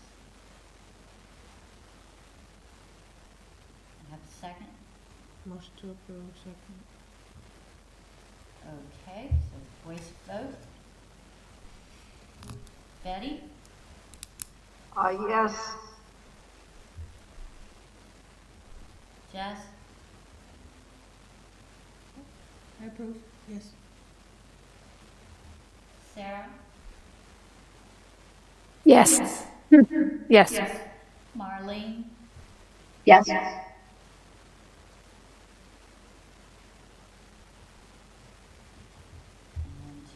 I agree, yes.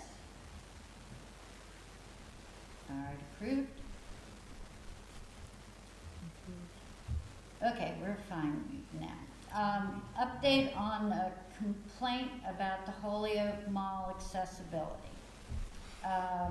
There really is no more updates that we have. Interestingly enough, as we told you last time, Kelly made contact with the manager, and they did apparently fix both the elevators and the escalators. I have since seen somebody complain on Facebook again yeah, about the that's, escalator.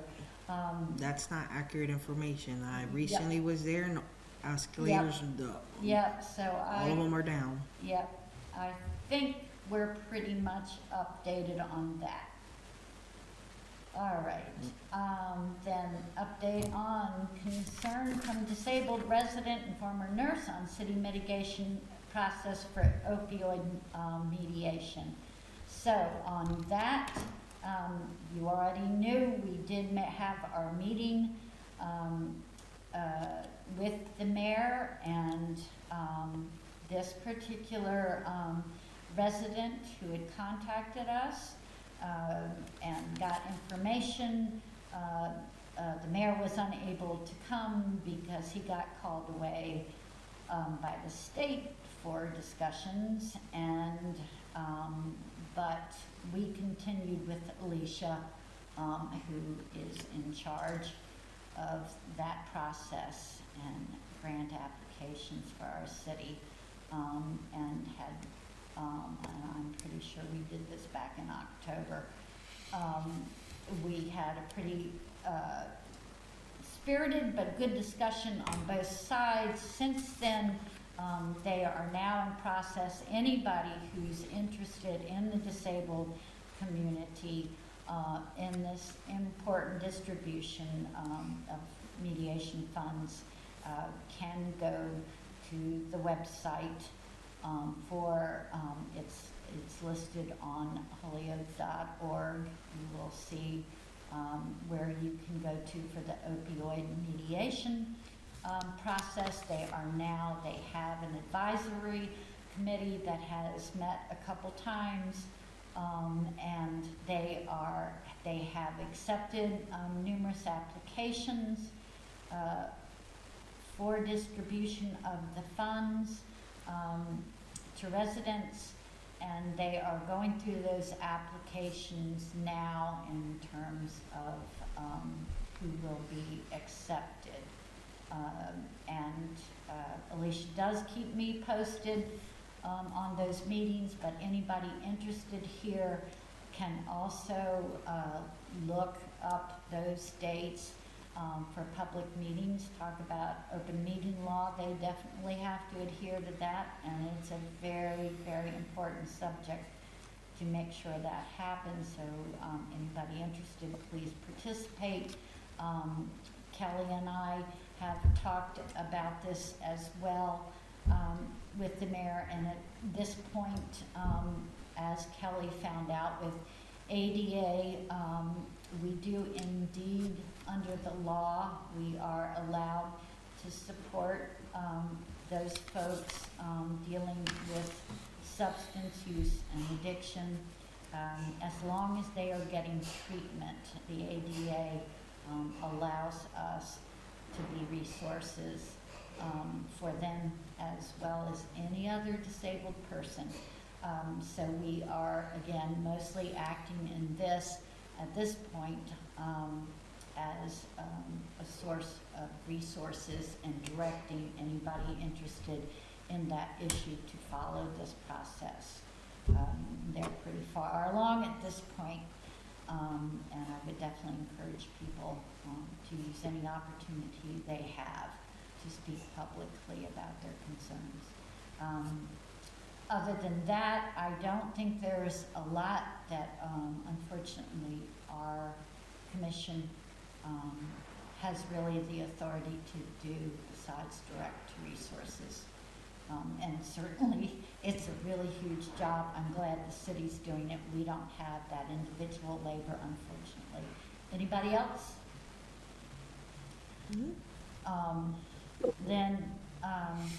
Then update, did somebody say something? I'm sorry. Did I miss anybody? Nope.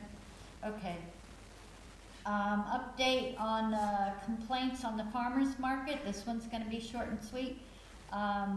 And that was myself and Susan Van Pelt who ran into the same issue. And I've told her that I think that I am going to wait to meet with them probably for a couple months in view of how busy we are right now with these other subjects. And though I imagine they plan ahead, I think it'll be just as good as we get closer to the time when they actually have the farmer's market. So that's all on that. Any questions? Okay, update on Providence Ministries. The only thing new, but not really new, is we're about to have a huge snowstorm, perhaps a one-of-a-kind one, as you all know, starting this weekend, I believe Sunday, calling for a foot of snow and ice, and it just brings about, again, how important shelters are and how important those shelters should be accessible.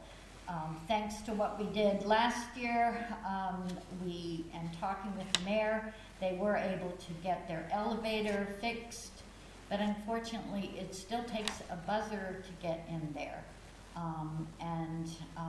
When I went over the summer to donate some fresh produce, I called them twice.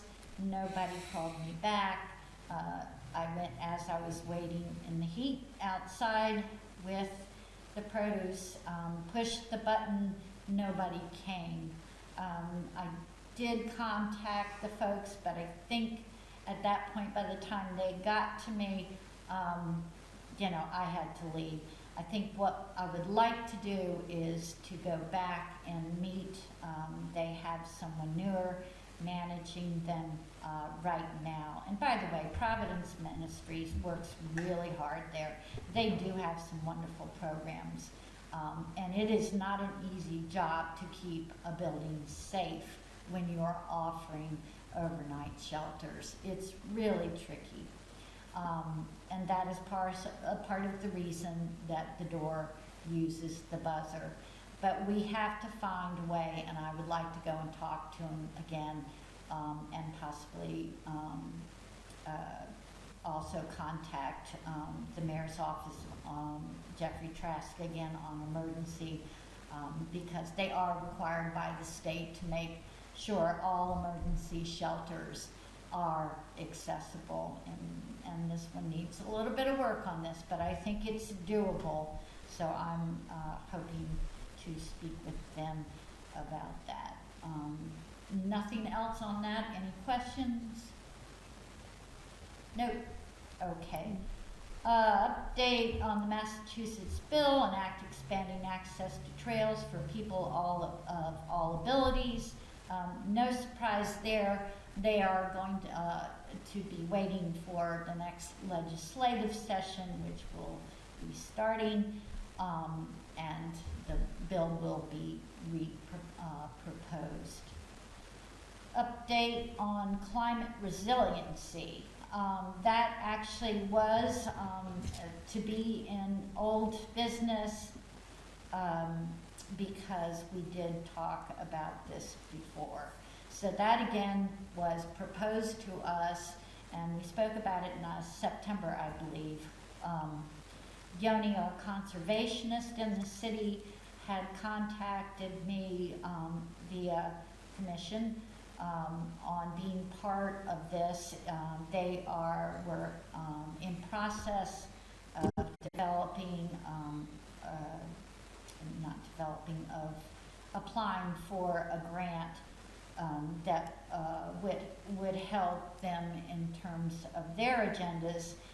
that addresses the way that climate change impacts marginalized groups in particular. And that's why they contacted me. I went, as I told you, to one of the task force meetings and listed the things that I could think of in terms of that, and brought it back to you all. Anybody can go to those meetings or send questions related to me, related to that subject of how climate change impacts. And just like I said, in emergency situations is a really key one, that in terms of floods, snowstorms, if it's hard for the average person to stay safe, it's going to be much harder for us too. So they're just kind of moving along with that. The last update is they've just incorporated what various groups in the city have contributed to where they think the needs are.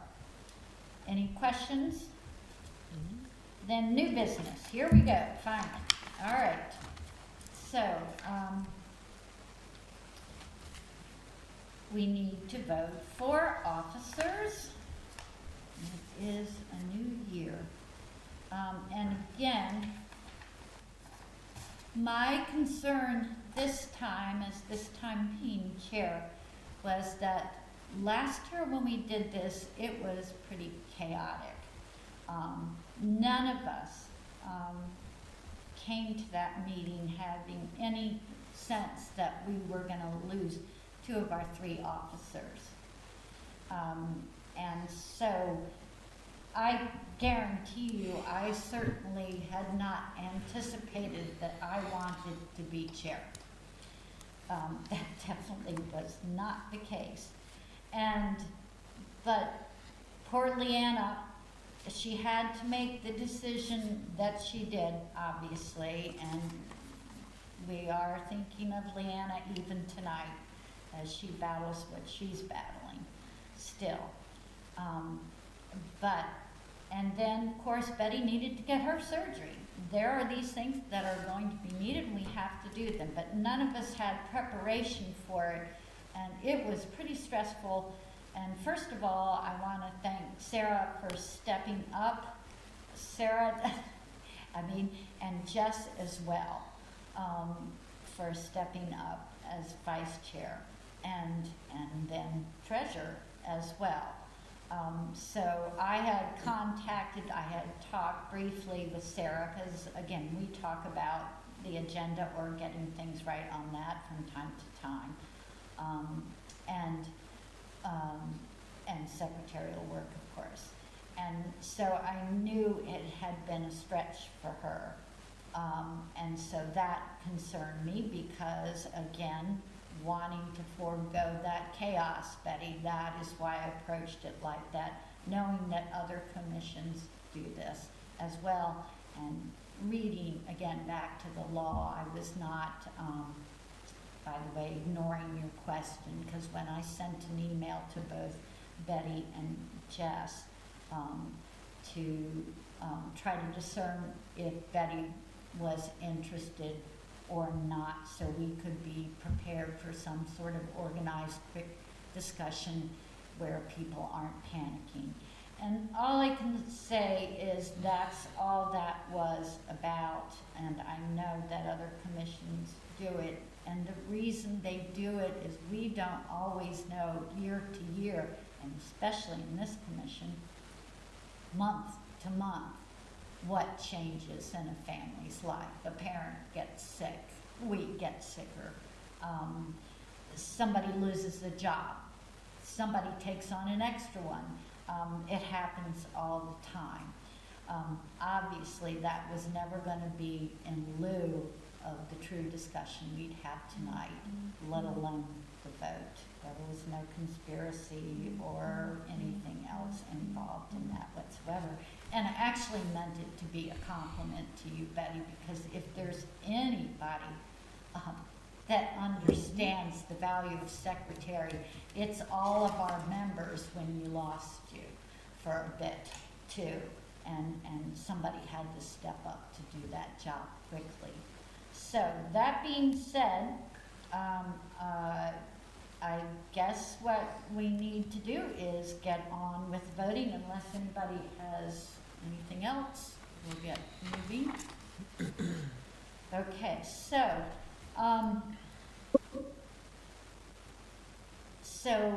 I guess we'll start with chair, and God help me, I am willing to chair again. And when I say God help me, I probably really mean with your help, all of you, because no one person can do what we're taking on right now. I would ask for someone for a nomination.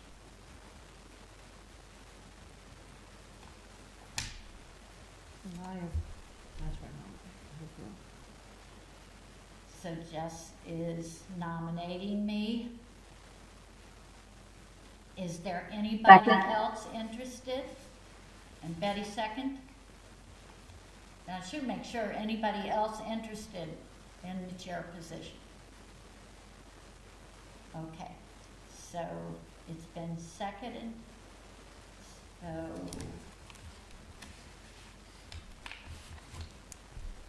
do I go ahead and do the vote then, since I'm the one though that's nominated, Betty? You're the chair until you're not the chair, Not the so chair. yes, do it. I like that. That sounds like a t-shirt. That needs at least a t-shirt. It just makes me want to be in my chair. Okay, I'm definitely getting punchy now. All right, so then we will start a vote for myself, Lynn Horan, as chair of the Commission on Disability for the year of 2026. Voice vote. Starting again. Betty? Yes, Jessica? Yes. Marlene? Yes. Sarah?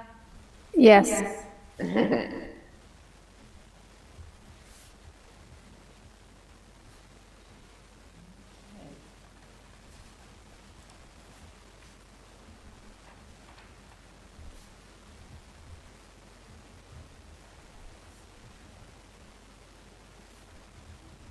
So, Lynn Horan, Chair for Commission on Disability 2006. 2006. Yeah, I wish. That would make us all younger. I have to remember what happened in 2006 before I connect to that, but 2026. All right, so, then I need a motion. Okay, do we have a nominee for vice chair? I would like to nominate Jessica Lebron. I'll second. I would second that. Second for that. Boy, you got a lot of seconds. That's good. All Thank you. right. All right, so Is anyone else interested? anybody else? Speak now or forever hold your peace. Okay, so the commission will now vote for Jessica Lebron Martinez as our vice chair for 2026. Voice vote, starting with Betty. yes, Marlene. Yes. Sarah. Yes. And Lynn. Yes. All right. Congratulations, Vice Chair. Thank you. Yay. I Yay. like that. More from the peanut gallery.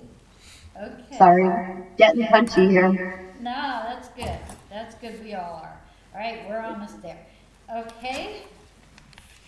So, secretary. Do we have anyone that would like to be nominated or is going to nominate someone? Sarah, are you definitely not interested in a secretarial position? I'm very not interested unless no one else can do it, and in which case I will do it. But if you could do it, I would love that so much. I needed to hear you say you're willing to give it up. Oh, yes, yes, please take it. Please, please, please. I will consider the position. I will second the consideration. I'm sorry, Marlene, I missed that. I'm seconding Betty's consideration of accepting it. Yes. Yep. And I absolutely, we're glad to hear it. With the understanding that it starts next month, not this meeting. I haven't been taking notes tonight. No, Yes. no, you have versed us on that. No, that's starting. I'm taking notes.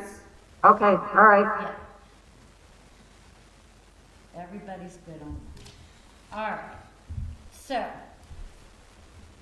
voice vote for Betty Larrabee as secretary.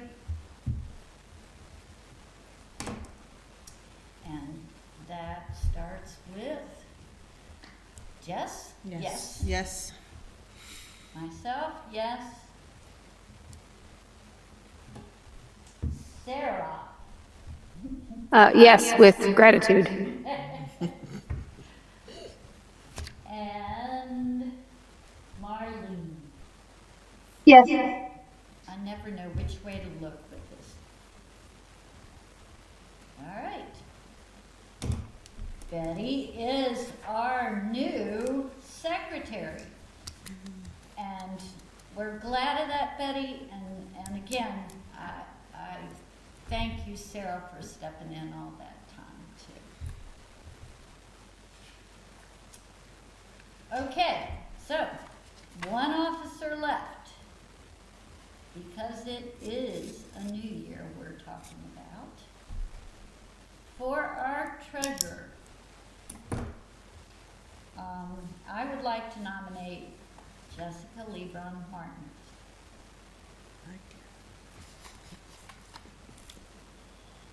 And she's I not second kicking. that. And I'm sitting far away from her, so she can't kick me. I'll second it too. All right. Anyone else Okay, interested? voice vote. Voice vote, starting Betty. Yes, I vote yes. Lynn Horan. Marlene. Yep. And Sarah. Yes. All right. Welcome treasurer Jessica Lebron Martinez for 2026.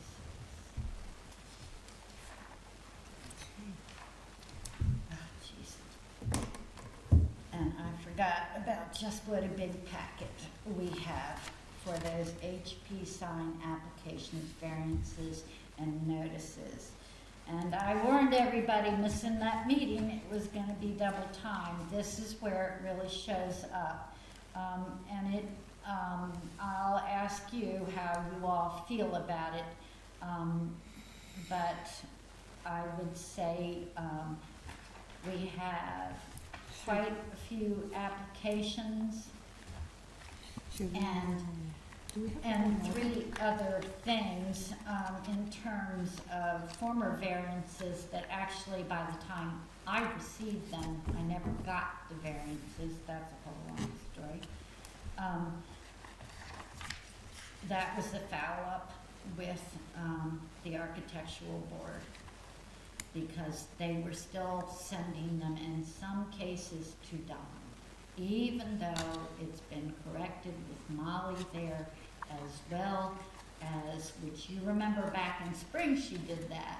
She sent me the right one at first in like February to the right address, and then she did it to Don. So we got that cleared up, I thought, but you can't really know what you're not getting if you're not getting them. And so that's why we got them as right to notices. So there are 3 of them there. The ones on right to notices come from Molly. They're from variances where someone is asking or requesting not to have to, that it cause an undue amount of financial stress to try to meet the ADA standards in the building. The other one came from Victor Mikado at the Architectural Board, and he deals with complaints. He just started in 2025, and when I contacted him, and he just sent those things to me, I finally just got the variance from him when I showed him. He had sent it to Don as well. Somebody gave him the wrong information again, because it's on our site for municipalities, and has been who the chair and contact number is. So I'm really sorry that all got dumped, then passed on to you, but there was absolutely nothing that I could have done in terms of those items. And unfortunately now, you can feel free to look at them, and they've all been sent to you now, because I had to go and complain to them first once I got the right of orders, and those came in late. And so they had already met and come to a decision. And then they only have 2 weeks that they can rule. And so, I mean, you can look through them and see if there's something that concerns you enough that we need to say to them that you made the error, which they already know, in not getting it to us. If you think it's worth it to do that at this late date, but it won't be easy. And I've looked through some of them. Some of them are certainly understandable what the outcome was, but it is still bothersome to me, I have to tell you, that we now know that we're not always getting them. And so I have tried to correct this mistake, and I tried with them again. And I told them this isn't about being petty and who did what and who didn't. One of Sean Sheedy, who works at the public schools, who submitted the one on Kelly, if you look at that right of notice, the notice of the judgment that the architectural board had that I was first sent, you will see by his own notation in the form, and where it says the proper people, like have to send it to independent living, like Stavros, and to a commission on disability in that city. For Kelly's school, he sent it to Haverhill Commission in Haverhill. So I think that's pretty clear. It's not me that's missing the email.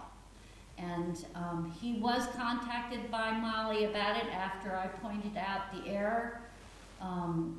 And his response was he sent back the same sheet, which, by the way, you can just print it out blank in the application. And then he retyped my correct name and place in as though that's what he did.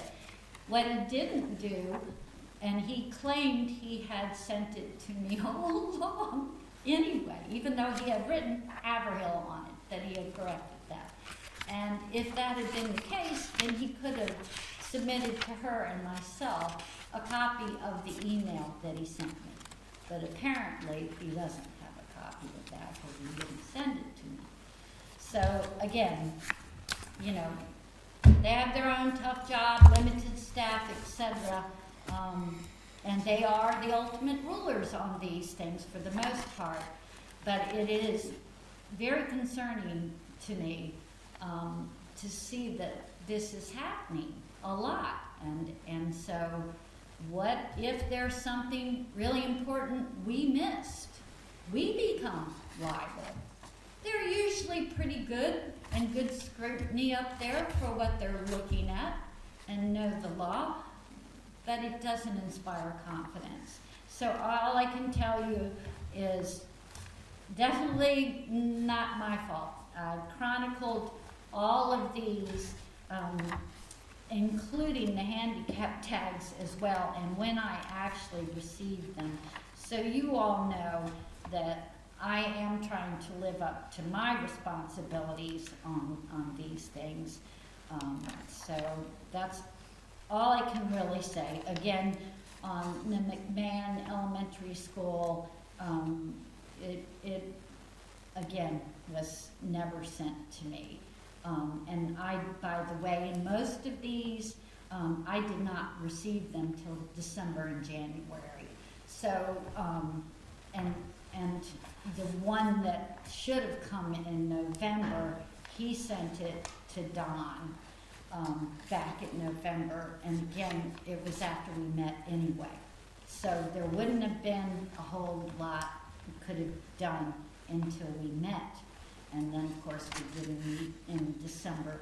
So, again, by the time I actually got the variance from Victor Mercado on the one, it was yesterday. So I just want you all to know I am trying very hard to stay on top of these things. I check my spam, I check my email regularly for things like this. I know I never received them. The notice of action for that same thing for Hampshire Pine Apartments from Victor, that didn't even come. The notice of action didn't even come to me until the last day of the year, December 31st. So I don't, again, looked at the schools a little bit. One of the requests for the variance was, you know, most of them, it seemed like they're doing other ramps. If you look at it, there was one spiral one to the library, which of course is never going to work for a disabled person anyway.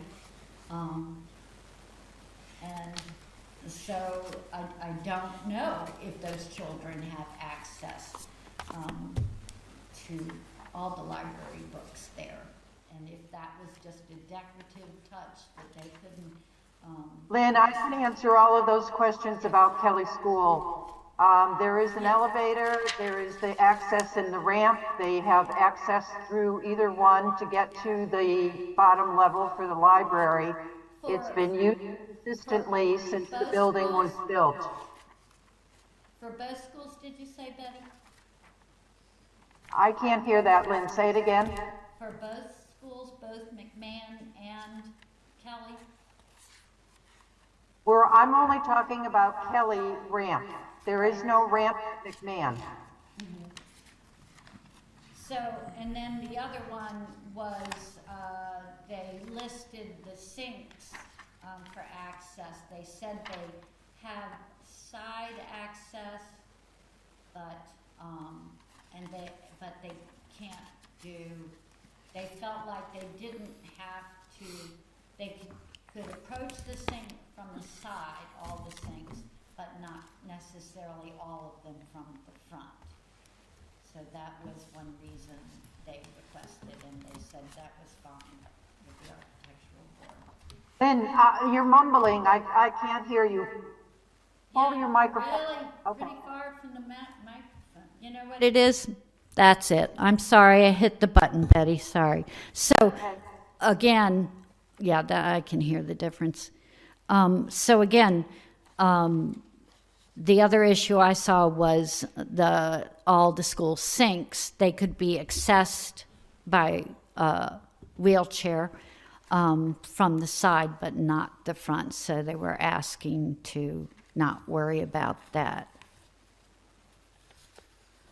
And again, just finally getting, again, I got originally I got the right to notice. So of course they didn't list any of these specifics. I could ascertain some of them by the results of the architectural board, but not most of them. So most of them I've hardly gone through with a fine-tooth comb. But Lynn, Yeah. Sean has been in front of the city council for several meetings. He's also been through the finance committee meeting to discuss all of these programs because of the funding that's involved with the roof projects. Because the city is requesting so much money on the roofs, they got ADA grant money, which is allowing the schools to do all of this interior work. So Sean has been very involved in this for the past few months, actually the past few years, because they've been doing a few schools each year. With this group, they now have 7 of the schools to be done by the end of the summer with roofing projects, windows, doors, and all the ADA funding for the interior projects. So this is a very large scope of work over multiple years, funded with extensive grant money. Yep. No, it's massive. And I was watching the school tour he did of the middle school, for instance, and paying attention to all the ADA aspects of that as well. And I did see the roofing component there. And again, you know, in the end, the law does state, you know, if they meet as much as reasonable within the budget as well. I don't know that there's anything we can say. My biggest concern, again, and I'll contact him because we still need to get that information. We should still receive it, and then the results might be, you know, to us too, exactly the same thing. But we're not supposed to be rubber stamping things either for anybody. And I have, like I said, I have no problem when we're included in the communication as the law dictates we are to be, and given time to take a look that these guys have on both ends tough decisions to make. And having watched how long and how little we've done in our schools, and knowing how tight our budget is and has been, and being a teacher and a daughter and a niece of teachers in the public school, I really support all the people that work within it trying to do the best that they can do. So if that's what you're telling me to, from your knowledge of it, and again, I really don't think we can do anything about it, even if we did find there was a concern, because of the timing element too. So, anybody else?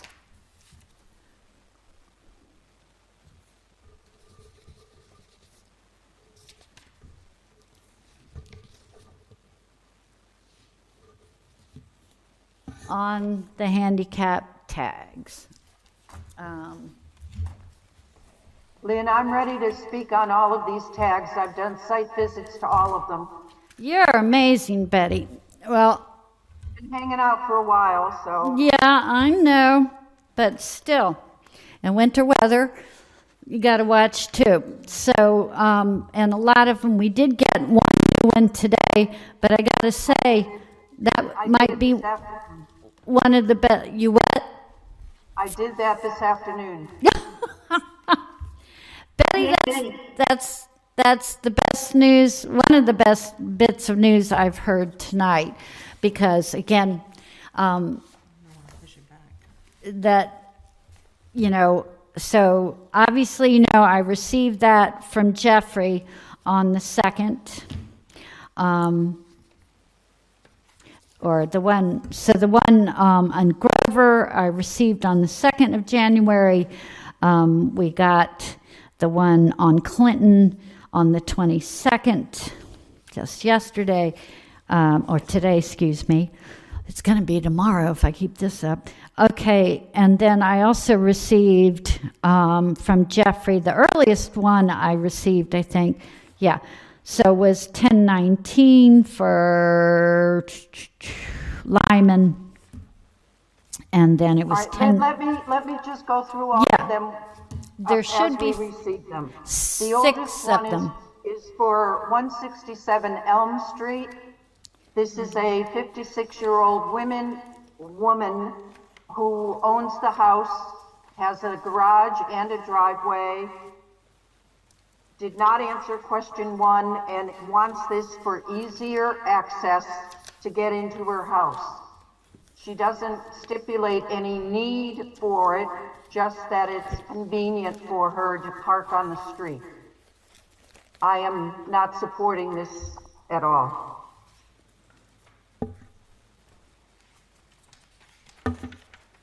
And which one is this? What's the name? Zola Diaz. Okay. And I agree, because I had the same questions. Jess says she has the same questions. And concerns as Betty.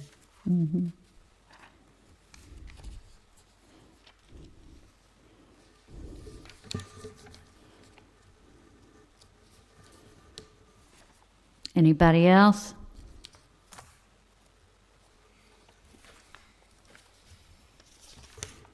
Nope.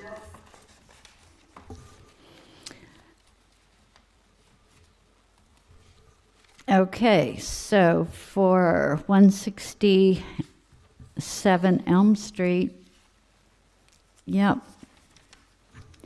I'm not seeing really enough to substantiate, so.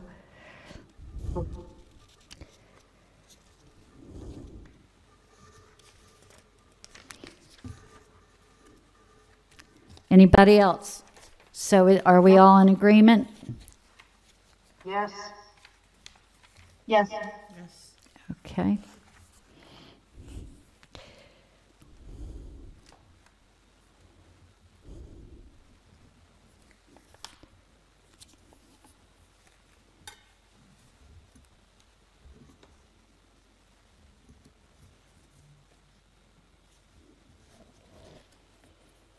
So the next one would be Clark Street. All right, this is, again, a woman that is the property owner. She is 43 years old. This property has a 2-car garage and a driveway, both located behind the house. She's asking for a parking space in front of the house, but has difficulty with her neighbors using the space. And she, again, wants it for her convenience, not necessarily a need.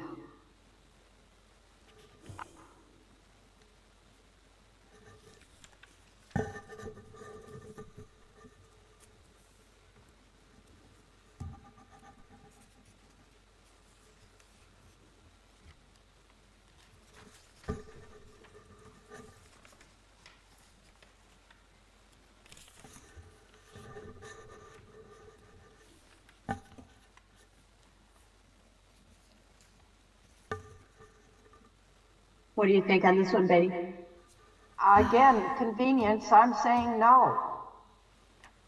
She doesn't demonstrate, or her application doesn't demonstrate a need, and she's got, as I said, the driveway, the garage.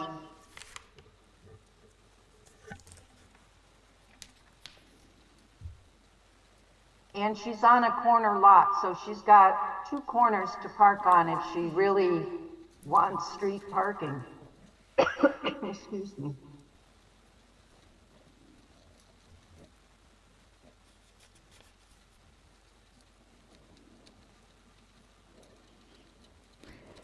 And so, and they're not near any other facility where parking tends to be more of an issue? No, the Clark Street is totally only houses. And as I said, she's on a side street, so she also has Ball Street to park on, which is the access to her backyard, driveway, garage.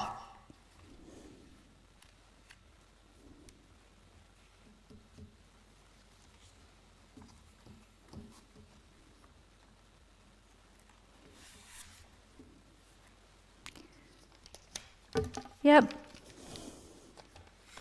I tend to agree with Betty on this. I like to, unless she can, anybody else? Was that you, Marlene? Yep. I'm all set with it. Okay. And Jess said you were as well? Sarah, anything? No, I'm in agreement. Okay.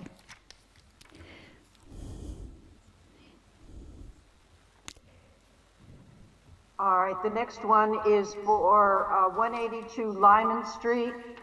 This is a 58-year-old gentleman that lives on the 3rd floor of the building, and he has heart issues, hip and shoulder issues, documented medical. His landlord has signed the form. I'm in agreement with this one. Yeah. No questions. Yeah, Yeah, I agree. I agree as well. The- I the- agree. The health itself is just bad enough. And then again, so nice when the application is filled out too, isn't it? When they bother to explain those things, but also, have the landlord also sign in the first time. I have talked with city clerk and Jeffrey as well, to try to make sure counselors also know that, and they have done in the city clerk's office, redone the application. We still need to get it translated, but that's coming. When somebody can fill out the application accurately, and that's also why translation is so important. This goes so fast, and seems so obvious and clear one way or the other. And again, thanks, Betty, for already looking at all of these. That one I had read. All right. Next one is 12 Grover Street. This is a 65-year-old gentleman who has requesting handicap parking because of severe arthritis and osteoporosis. There is already a parking sign next door to him at 10 Grover Street. There is no access to anything but on-street parking in this area, so he'd like something at his doorway because of his own health conditions.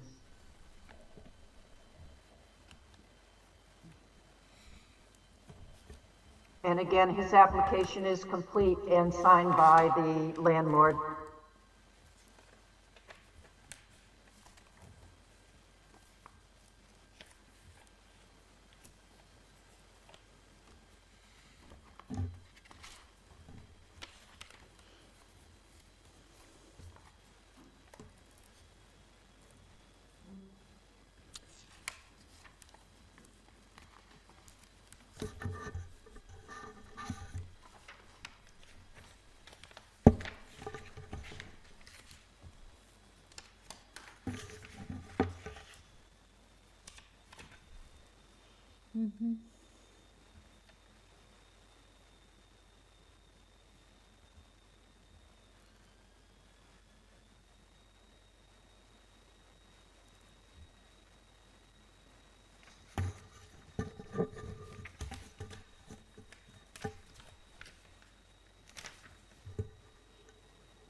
Tag's good for a good while.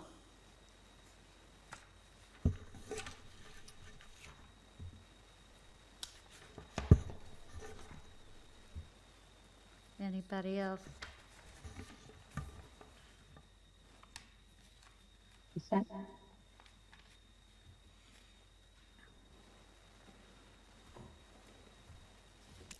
I'm sorry. Was that you, Sarah? No, no, looks like it's in order. Yep, I think so. I agree to approve. And then we go on to Maple Street next. 330 Maple Street is next.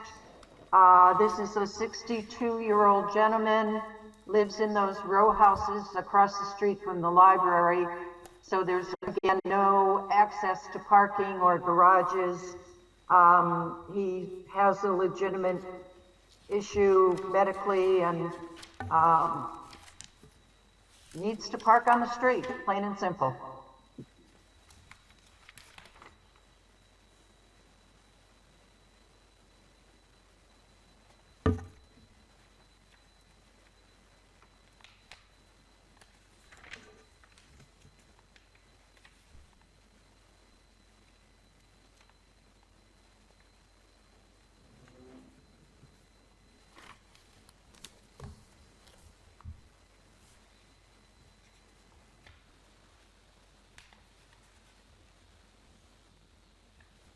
Yep.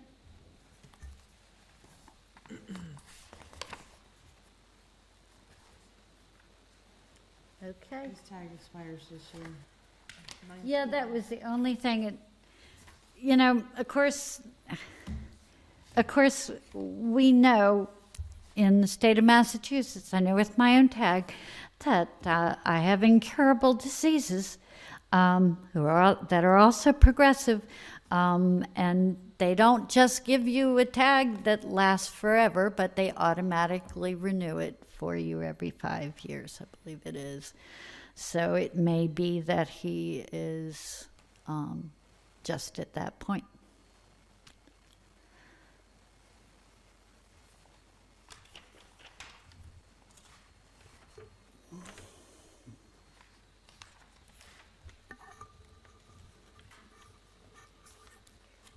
Would be nice to have a little more.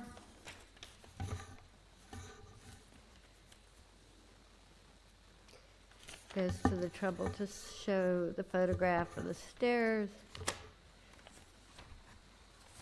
But that is even confusing.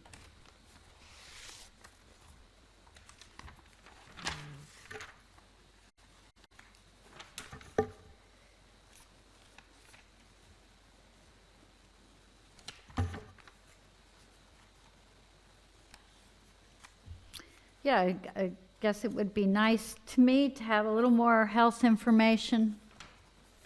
But we know he has the tag, at least that is still good now. And Betty says no choice but to park on the street, correct? Correct. So, And if that's the row houses across the street from the library, that's Maple, the busy street one way. yep. So there's limited parking unless he's across the street where the bus stop is at.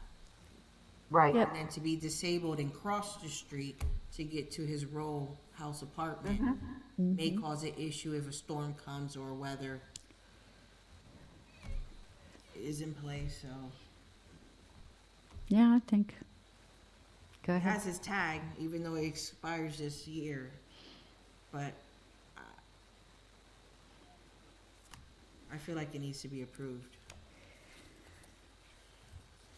I think it should be approved. The only other thing is I wish in circumstances like this that they would give us more information on the health and plead their case a little better. I mean, this one gentleman on our last one is, even writing a separate letter telling us more about the specifics of his case, just to maintain consistency of our approvals and or disapproved. So like I said, looks good to me for what we know, and Yep. So, Yep. okay. All right, then that's what we'll put. Next one is 91 Northeast Street. This is a almost 75-year-old woman. I'm sorry, 70-year-old woman who has kind of a unique situation. They have a house on this street that really is backed up behind the two houses next to them. It's not situated directly on the street. So their front yard is their driveway. And they have a ramp then from the end of the driveway going into the front door of their house. So they can... Betty, I'm sorry, can I interrupt you again? I'm sorry. Yeah. Which one did you say that was? On Northeast Street, I don't have that. Maria Cruz. I don't know if I had that one. Where did that come from? And when did that come in? It went to the city clerk December. The city council had the meeting on it on 1/6/26. Yeah, I just went through, double checked all my emails from Jeffrey for the last 4 months, and I don't have that one. So did you get that from the list that the city keeps, and he just didn't get it to me? I could have. Yeah, because again, I scrutinized that really well. In fact, the only other one in his list at all in the last 3 or 4 months has been, was Jarvis Avenue, which of course, and I could have told you this on December had we met, but Jarvis was, I contacted Juan a number of times, Juan Anderson Burgos, who is the city councilor for this woman. She's the one with the little boy who's 14 or 15 years old that lives in the apartments there that we talked about. And she wanted to be able to park on Jarvis Avenue, which is a nice, lovely, wide road. But they will not allow you to park on that unless an order was put in to change it. Juan did try to do that, and they didn't get back to me right away. I asked him again, and then Juan said, as well as Jeffrey, that the engineering agency, our engineering department, said that it was just that they would not recommend that order because they felt it was too unsafe to have parked cars there.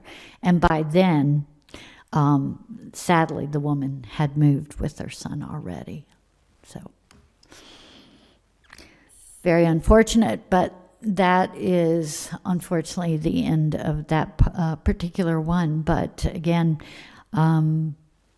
I sent I think we had a total of 6 for the handicap parking sign applications that I have received. For that application? And the last one that we haven't done, yes. So that one just came in from Counselor Purcell, and I sent that out to you today. And Betty, you Right, said that's you the already one I went did by this there. afternoon. Unbelievable. I was at Stop and Shop. This is across the street. Very easy. That's great. Nonetheless, Betty, we really appreciate it. So I'd love that we can go back and tell these folks, especially after being delayed. One other thing I want to add too, Betty did tell me, and I had forgotten this, in I think our September or October meeting, when she had agreed to do this and have Jess help her if she felt she needed to do it. Once I received them, she had said I could indeed, it was perfectly fine protocol to send them on ahead to her. And I was worried about doing that, or would have even not let them load up from December.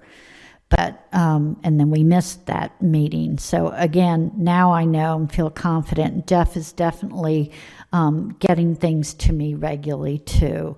We're all trying to do our end and on it, and then we can really get these things out. So Betty, that's fantastic. So again, on that one, he had, and I did get to read that quite a bit. Again, he had even the detailed letter of a situation at the end, all the application filled out beautifully, clearly has definite issues. I certainly, without looking at the site itself, I did not have any issues with it.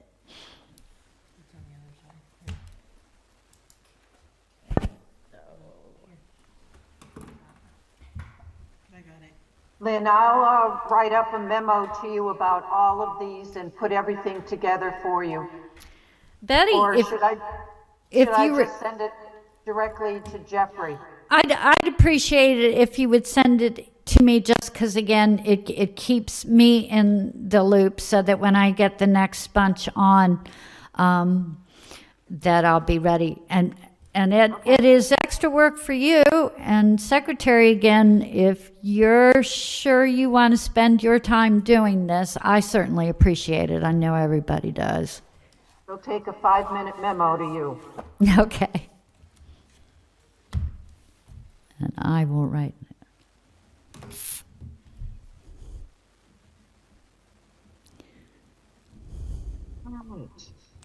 And I definitely appreciate it now, because with all these other things we are doing, and it is one of those things I think that happens, the more you do, the more people find out about what you're doing, is the good news, bad news. It's mostly good news. We want to be there for our disabled residents, but we are reaching out, and it requires more labor, especially right now. So I certainly appreciate it. And again, with my own health issues and all, it will help me enormously get my life together in a fully rounded fashion too. So everything that all of you do, it really does count.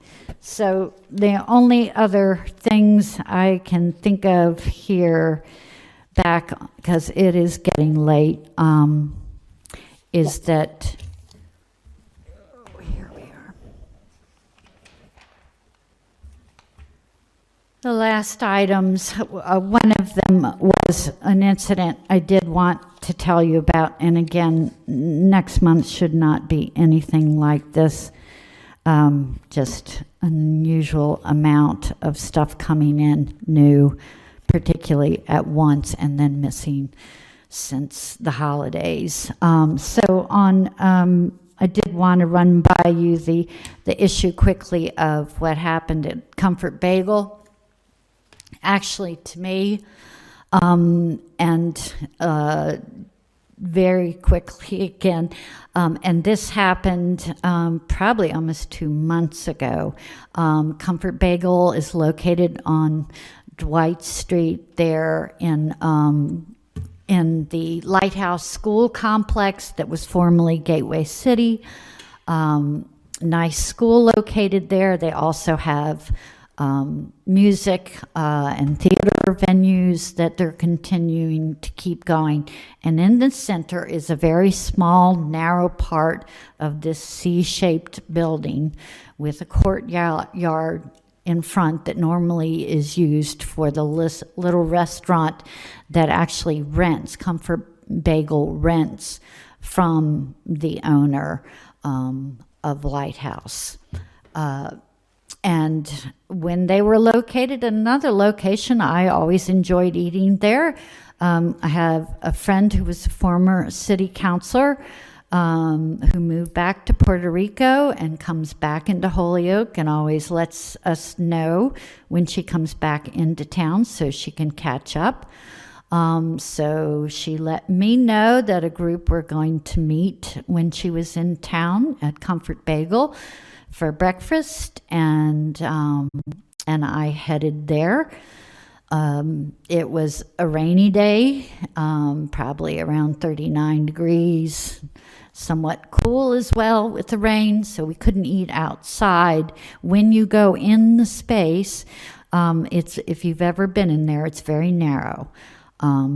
There's not much space before, and the doors are not accessible, and you go. Everything else about the building structures on the other side are accessible, but that particular aspect of the building is not. Nice wide double doors, but not easy to get into. You walk in, and there's very little moving floor space before you come upon the ordering counter and the food showcase that they have there.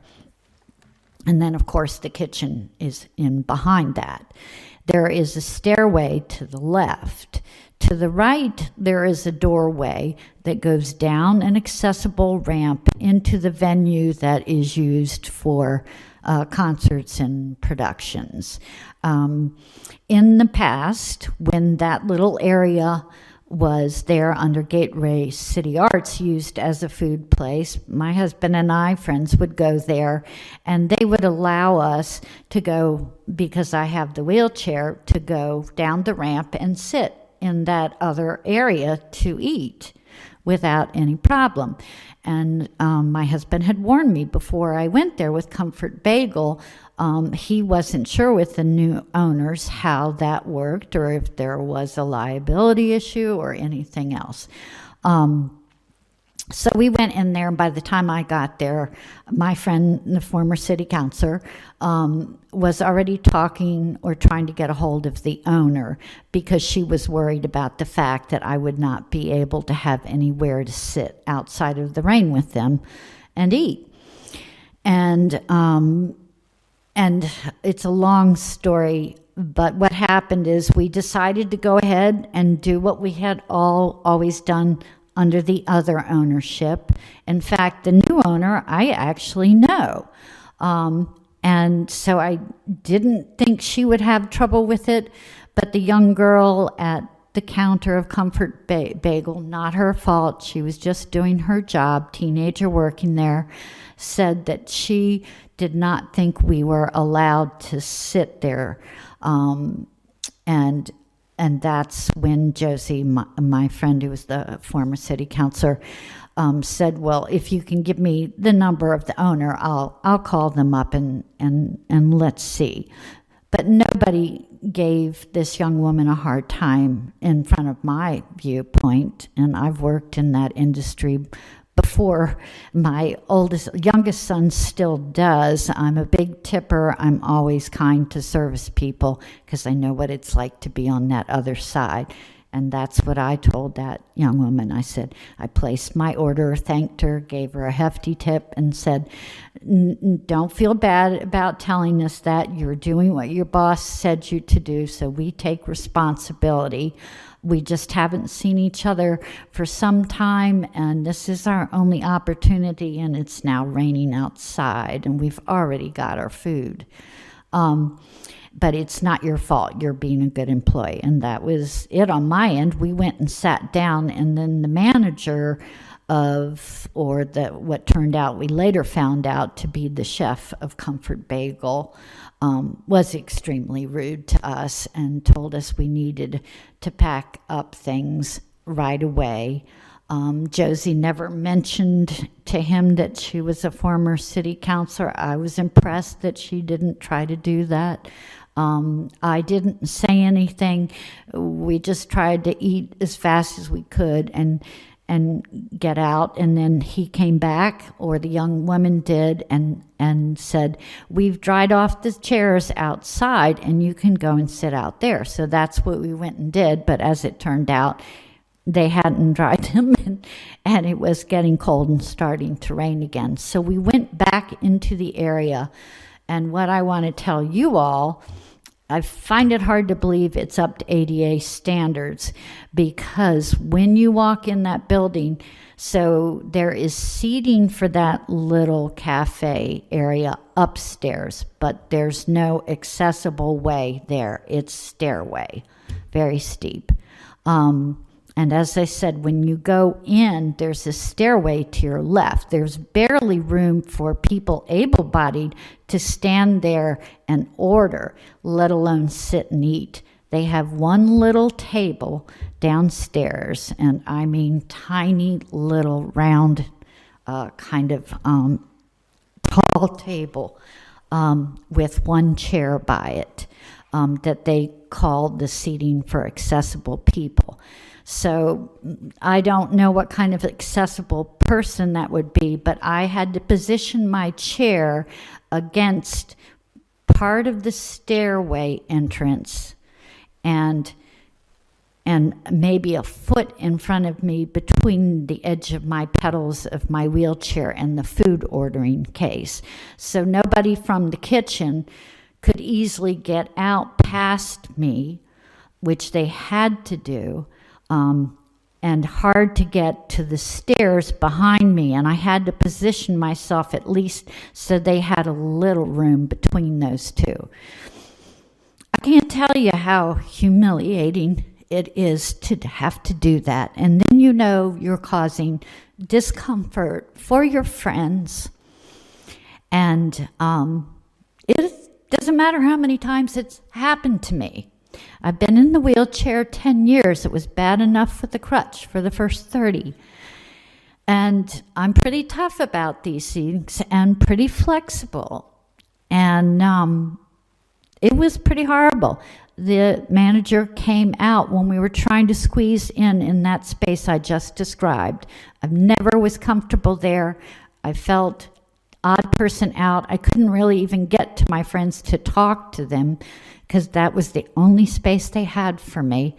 And he came back out and was very rude, this time aggressively so. And that was the only time I saw my friend Josie speak out to him. The other person that was with us, a mutual friend of hers, is someone who organizes these kind of events around the nation. And they always plan for ADA and for people like myself. That's just part of how they do it.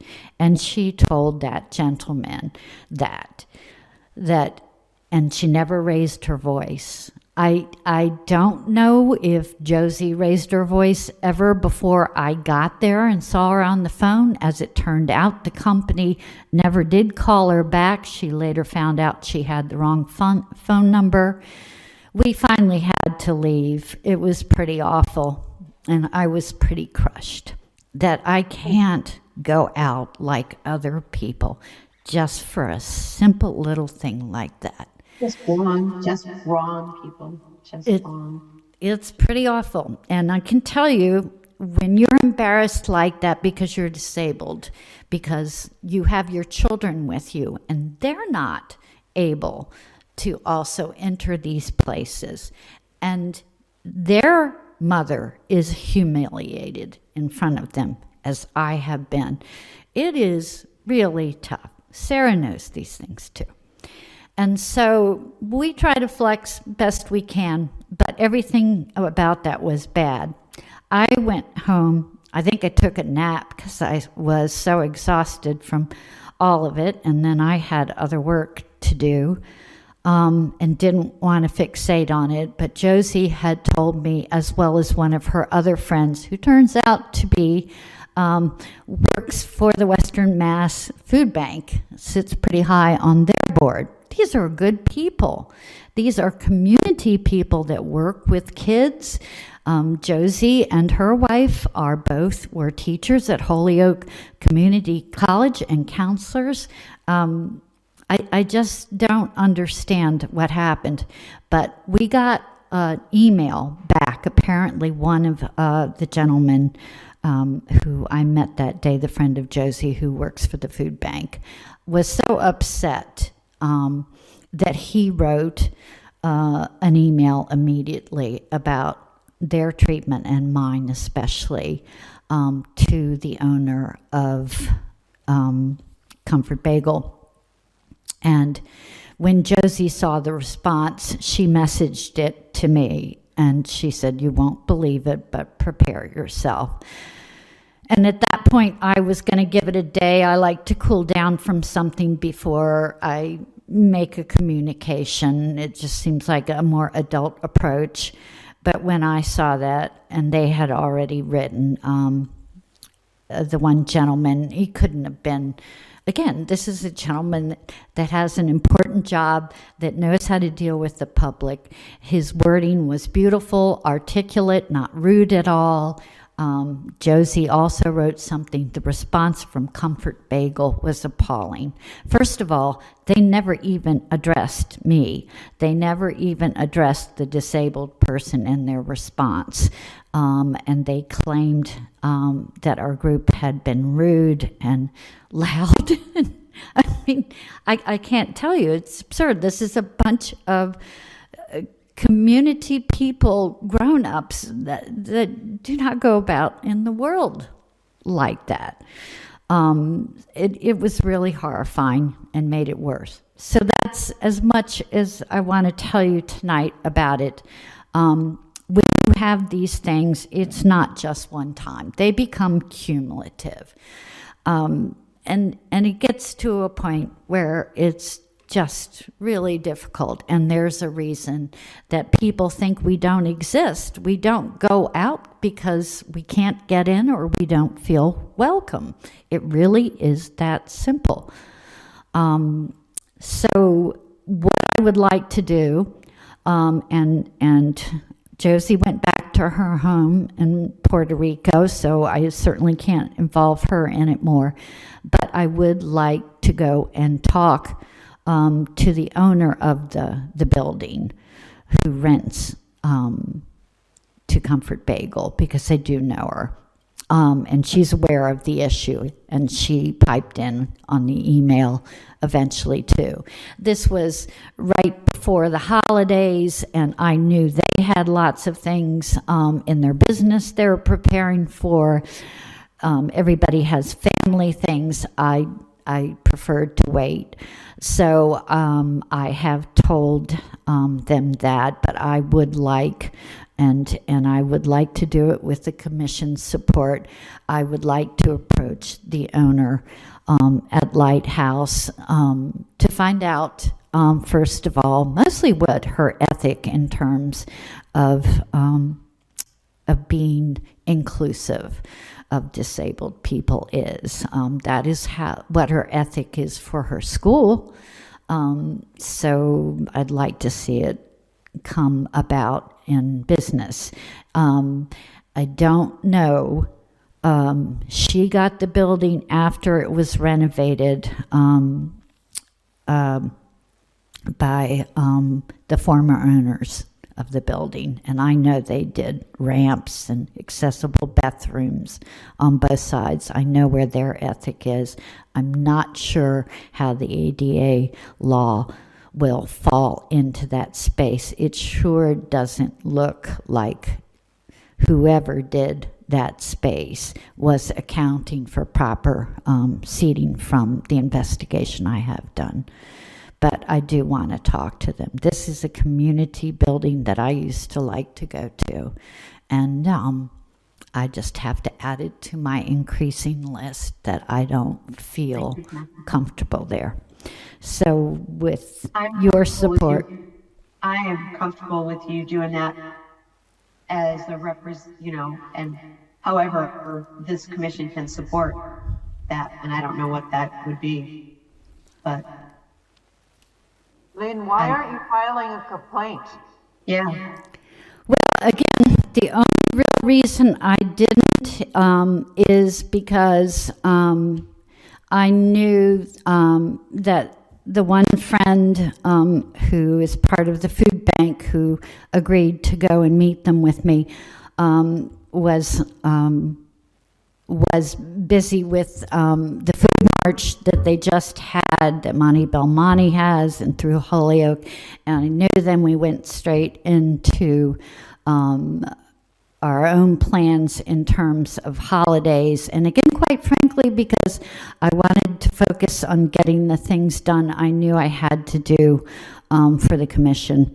to keep us up. And my own health, I have been neglecting. So I was also in the middle of a number of MRIs, mammograms, and treatments that I was trying to get caught up that I had. And so otherwise I would have done that, but I did believe it was important to express the experience to you all, and I would have done it again sooner, but then we have no meeting in November, and then we didn't have one in December, so I couldn't include you in that as well. So,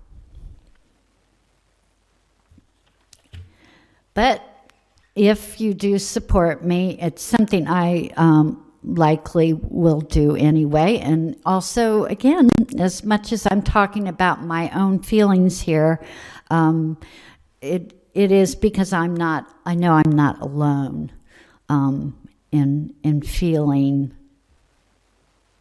how this place treated me, how other places do, how it made my friends feel. And how it makes us able to go in society with our able-bodied friends uncomfortable if they think every time they go with somebody in a wheelchair or a walker or a white cane because they're vision impaired, that they just rather not go to that trouble. All of those things are wrapped up in it, but mostly, again, this is something that happens to lots of people, and so yeah, I do want to be a voice in that place and not just let it go. So, I support it, and I feel like you're well within your right to do so. I appreciate hearing that. Again, in terms of the commission too, sometimes it's hard to differentiate. I try not to act on things as a commission member or even the chair before I've talked with you about them. But I always have my First Amendment rights, of course, to speak out about those things. But that's why I wanted to talk with you all first about it. And every time we do that, if we're successful and it comes around, then that's another door opened metaphorically and literally for folks that we're here to support. All right. So I guess, are we, and now I'm so tired and down at the end of my list. The only other thing that I can think of on the new business, and this will be the last of it, and that is there is a new task force that's, I sent you all today, I believe, included that in the printouts. Actually, I did find the other one. And that is... So the task force is coming out of our engineering department. And it's much like the climate resiliency. They're establishing a task force on traffic safety, which we know is a huge issue for people who are disabled, let alone abled and want to stay abled. And so that they had sent it to all city councilors and to myself as the commission chair on disability for input in this task force. And it will be much like the climate change one. Anybody, this is probably, Marlene, up your alley to a point because of transportation, but you know, again, Yeah, all the accessibility rules have changed. Don't push yourself. As you can see by what it said, probably won't have their first meeting till March. It's a year-long commitment, but you can attend virtually. You don't have to attend all the meetings. And if we choose to participate at all, We can be very flexible. It's not like we have to go to all meetings. They also will be recorded, so we can look at them if we want to. But I think keeping it at, because we, again, labor challenged, I think we have to be reasonable about what we expect of each other and ourselves too. So it's a great issue. It's important. The other thing is we work with the engineering department and DPW in a lot of the things that we want to do. And so this will help us have a contact and a face to that, I think, too. So all the information is there. It's a temporary thing. We don't have to go to all meetings, but we should probably, I can write him a note and say that I will at least try to come to one and to look for possibly anybody else that's interested in possibly going to one of those meetings. You can tell me now, or you can just email me later and let me know. Lynn, I'd be happy to coordinate with you on attending one of those if they want to Okay, chat about great. accessibility issues. I'm happy to do that. All right. So the only, I keep thinking that, there was one other issue of complaint, and that is actually from a hand surgeon in Holyoke Medical Center. And all I needed from you all is your approval that she asked me if I could contact you, and she wants to get an accessible door to her office in the interior office building. There is another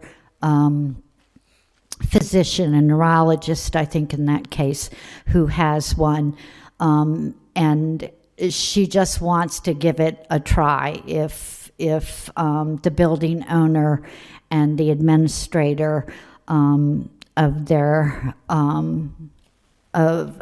medical administrator would agree. She would appreciate it if we could just I can just contact them and say, I'm a patient here, and it is pretty ridiculous. I went in there because of carpal tunnel syndrome that just got diagnosed, but actually more related to the arthritis in my hands. You're a hand surgeon. The first thing that people are going to need is access on the handle into your doorway, into your office. So if you all agree, then I will follow through and send a note to the doctor just of my own experience and wish to see her also get an accessible door if possible. Anybody have a problem or? Okay. All right, so we're done on that, and this is the last thing. This is a big deal, but we have till April 2027, and I did send you information on that, and I believe also in that I sent you today is a link to the actual recording of the meeting put on by the acronym ACCESS, who is a sub-agency of MOD and the Massachusetts Municipal Association. So we have to, by the DOJ, Department of Justice Federal Standards, as of 2024, we have to make all our digital content accessible. That's a huge bag of things, and they understand that. For us, that technically the deadline being under 50,000 in population would be April of 27. But the city has to do this, so I notified the mayor of it, and I think he was glad to hear that, because heads up helps. It is likely they'll do extensions, because this is a massive, massive undertaking, even to do in a year. One thing that they did recommend that would be really important, start on whatever you can right now. We're already doing that. Again, the 22G comes into this because It'll help us if we need income to get up to standards on some of these things. But the most important thing to remember, they will be giving more trainings. They will be, many of these links I'm giving you are places you go to ask questions. One person asked at the meeting, these are all, again, municipal commissions, and there were quite a few of them in attendance, asked, should we designate one member as the liaison for this? And they said, absolutely no. It's too big a job for one person, even in mod. So don't worry about that. We do the best we can. What we will start doing, and they will start giving us more information in, is you create an archive. So you start in that archive with the things that you've already done towards that progress. We'll be able to say how we do Zoom and when we do closed captioning and all of those things. And you start to keep an archive of what you have already done, and that's really probably what they're going to be looking at, what that list looks like, that documentation, by the time we get to April to 2027. So again, take a look at the recording. We do have some time, and it's largely good news, because everybody's going to have to do it. I don't know about this presidential administration coming down too hard on us about not getting there. That's my dark humor. But you definitely need to be aware. We need to think about this. We should be doing aspects of it, but even I cringe at how much it is. But so all we have to do is start thinking about getting started.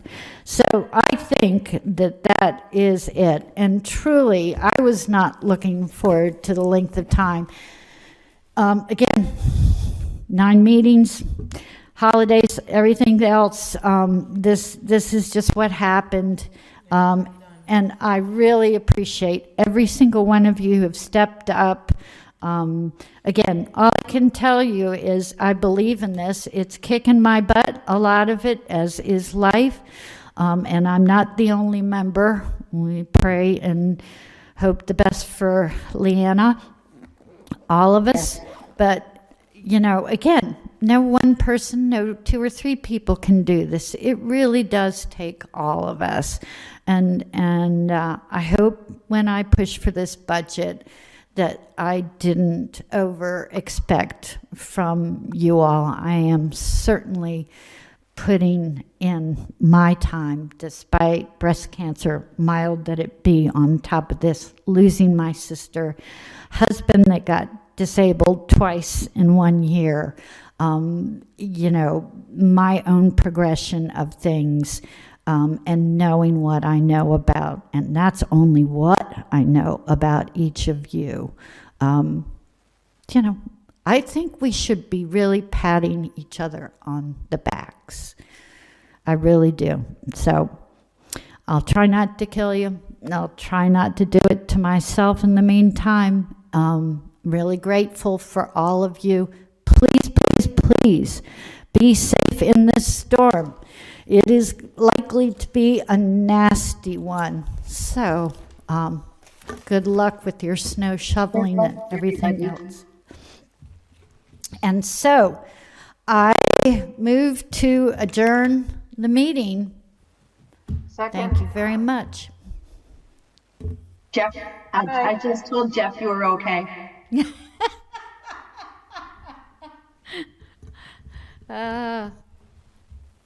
Thank you very much, Marlene. Thanks, everybody. And I'll tell you next time how many Jeffs I have in my life now and how confusing it's getting. Okay, well, only the one I know. Everybody, truly, be safe, get a good night's sleep. I'm going to work really hard to make sure February goes like a whiz for our meeting.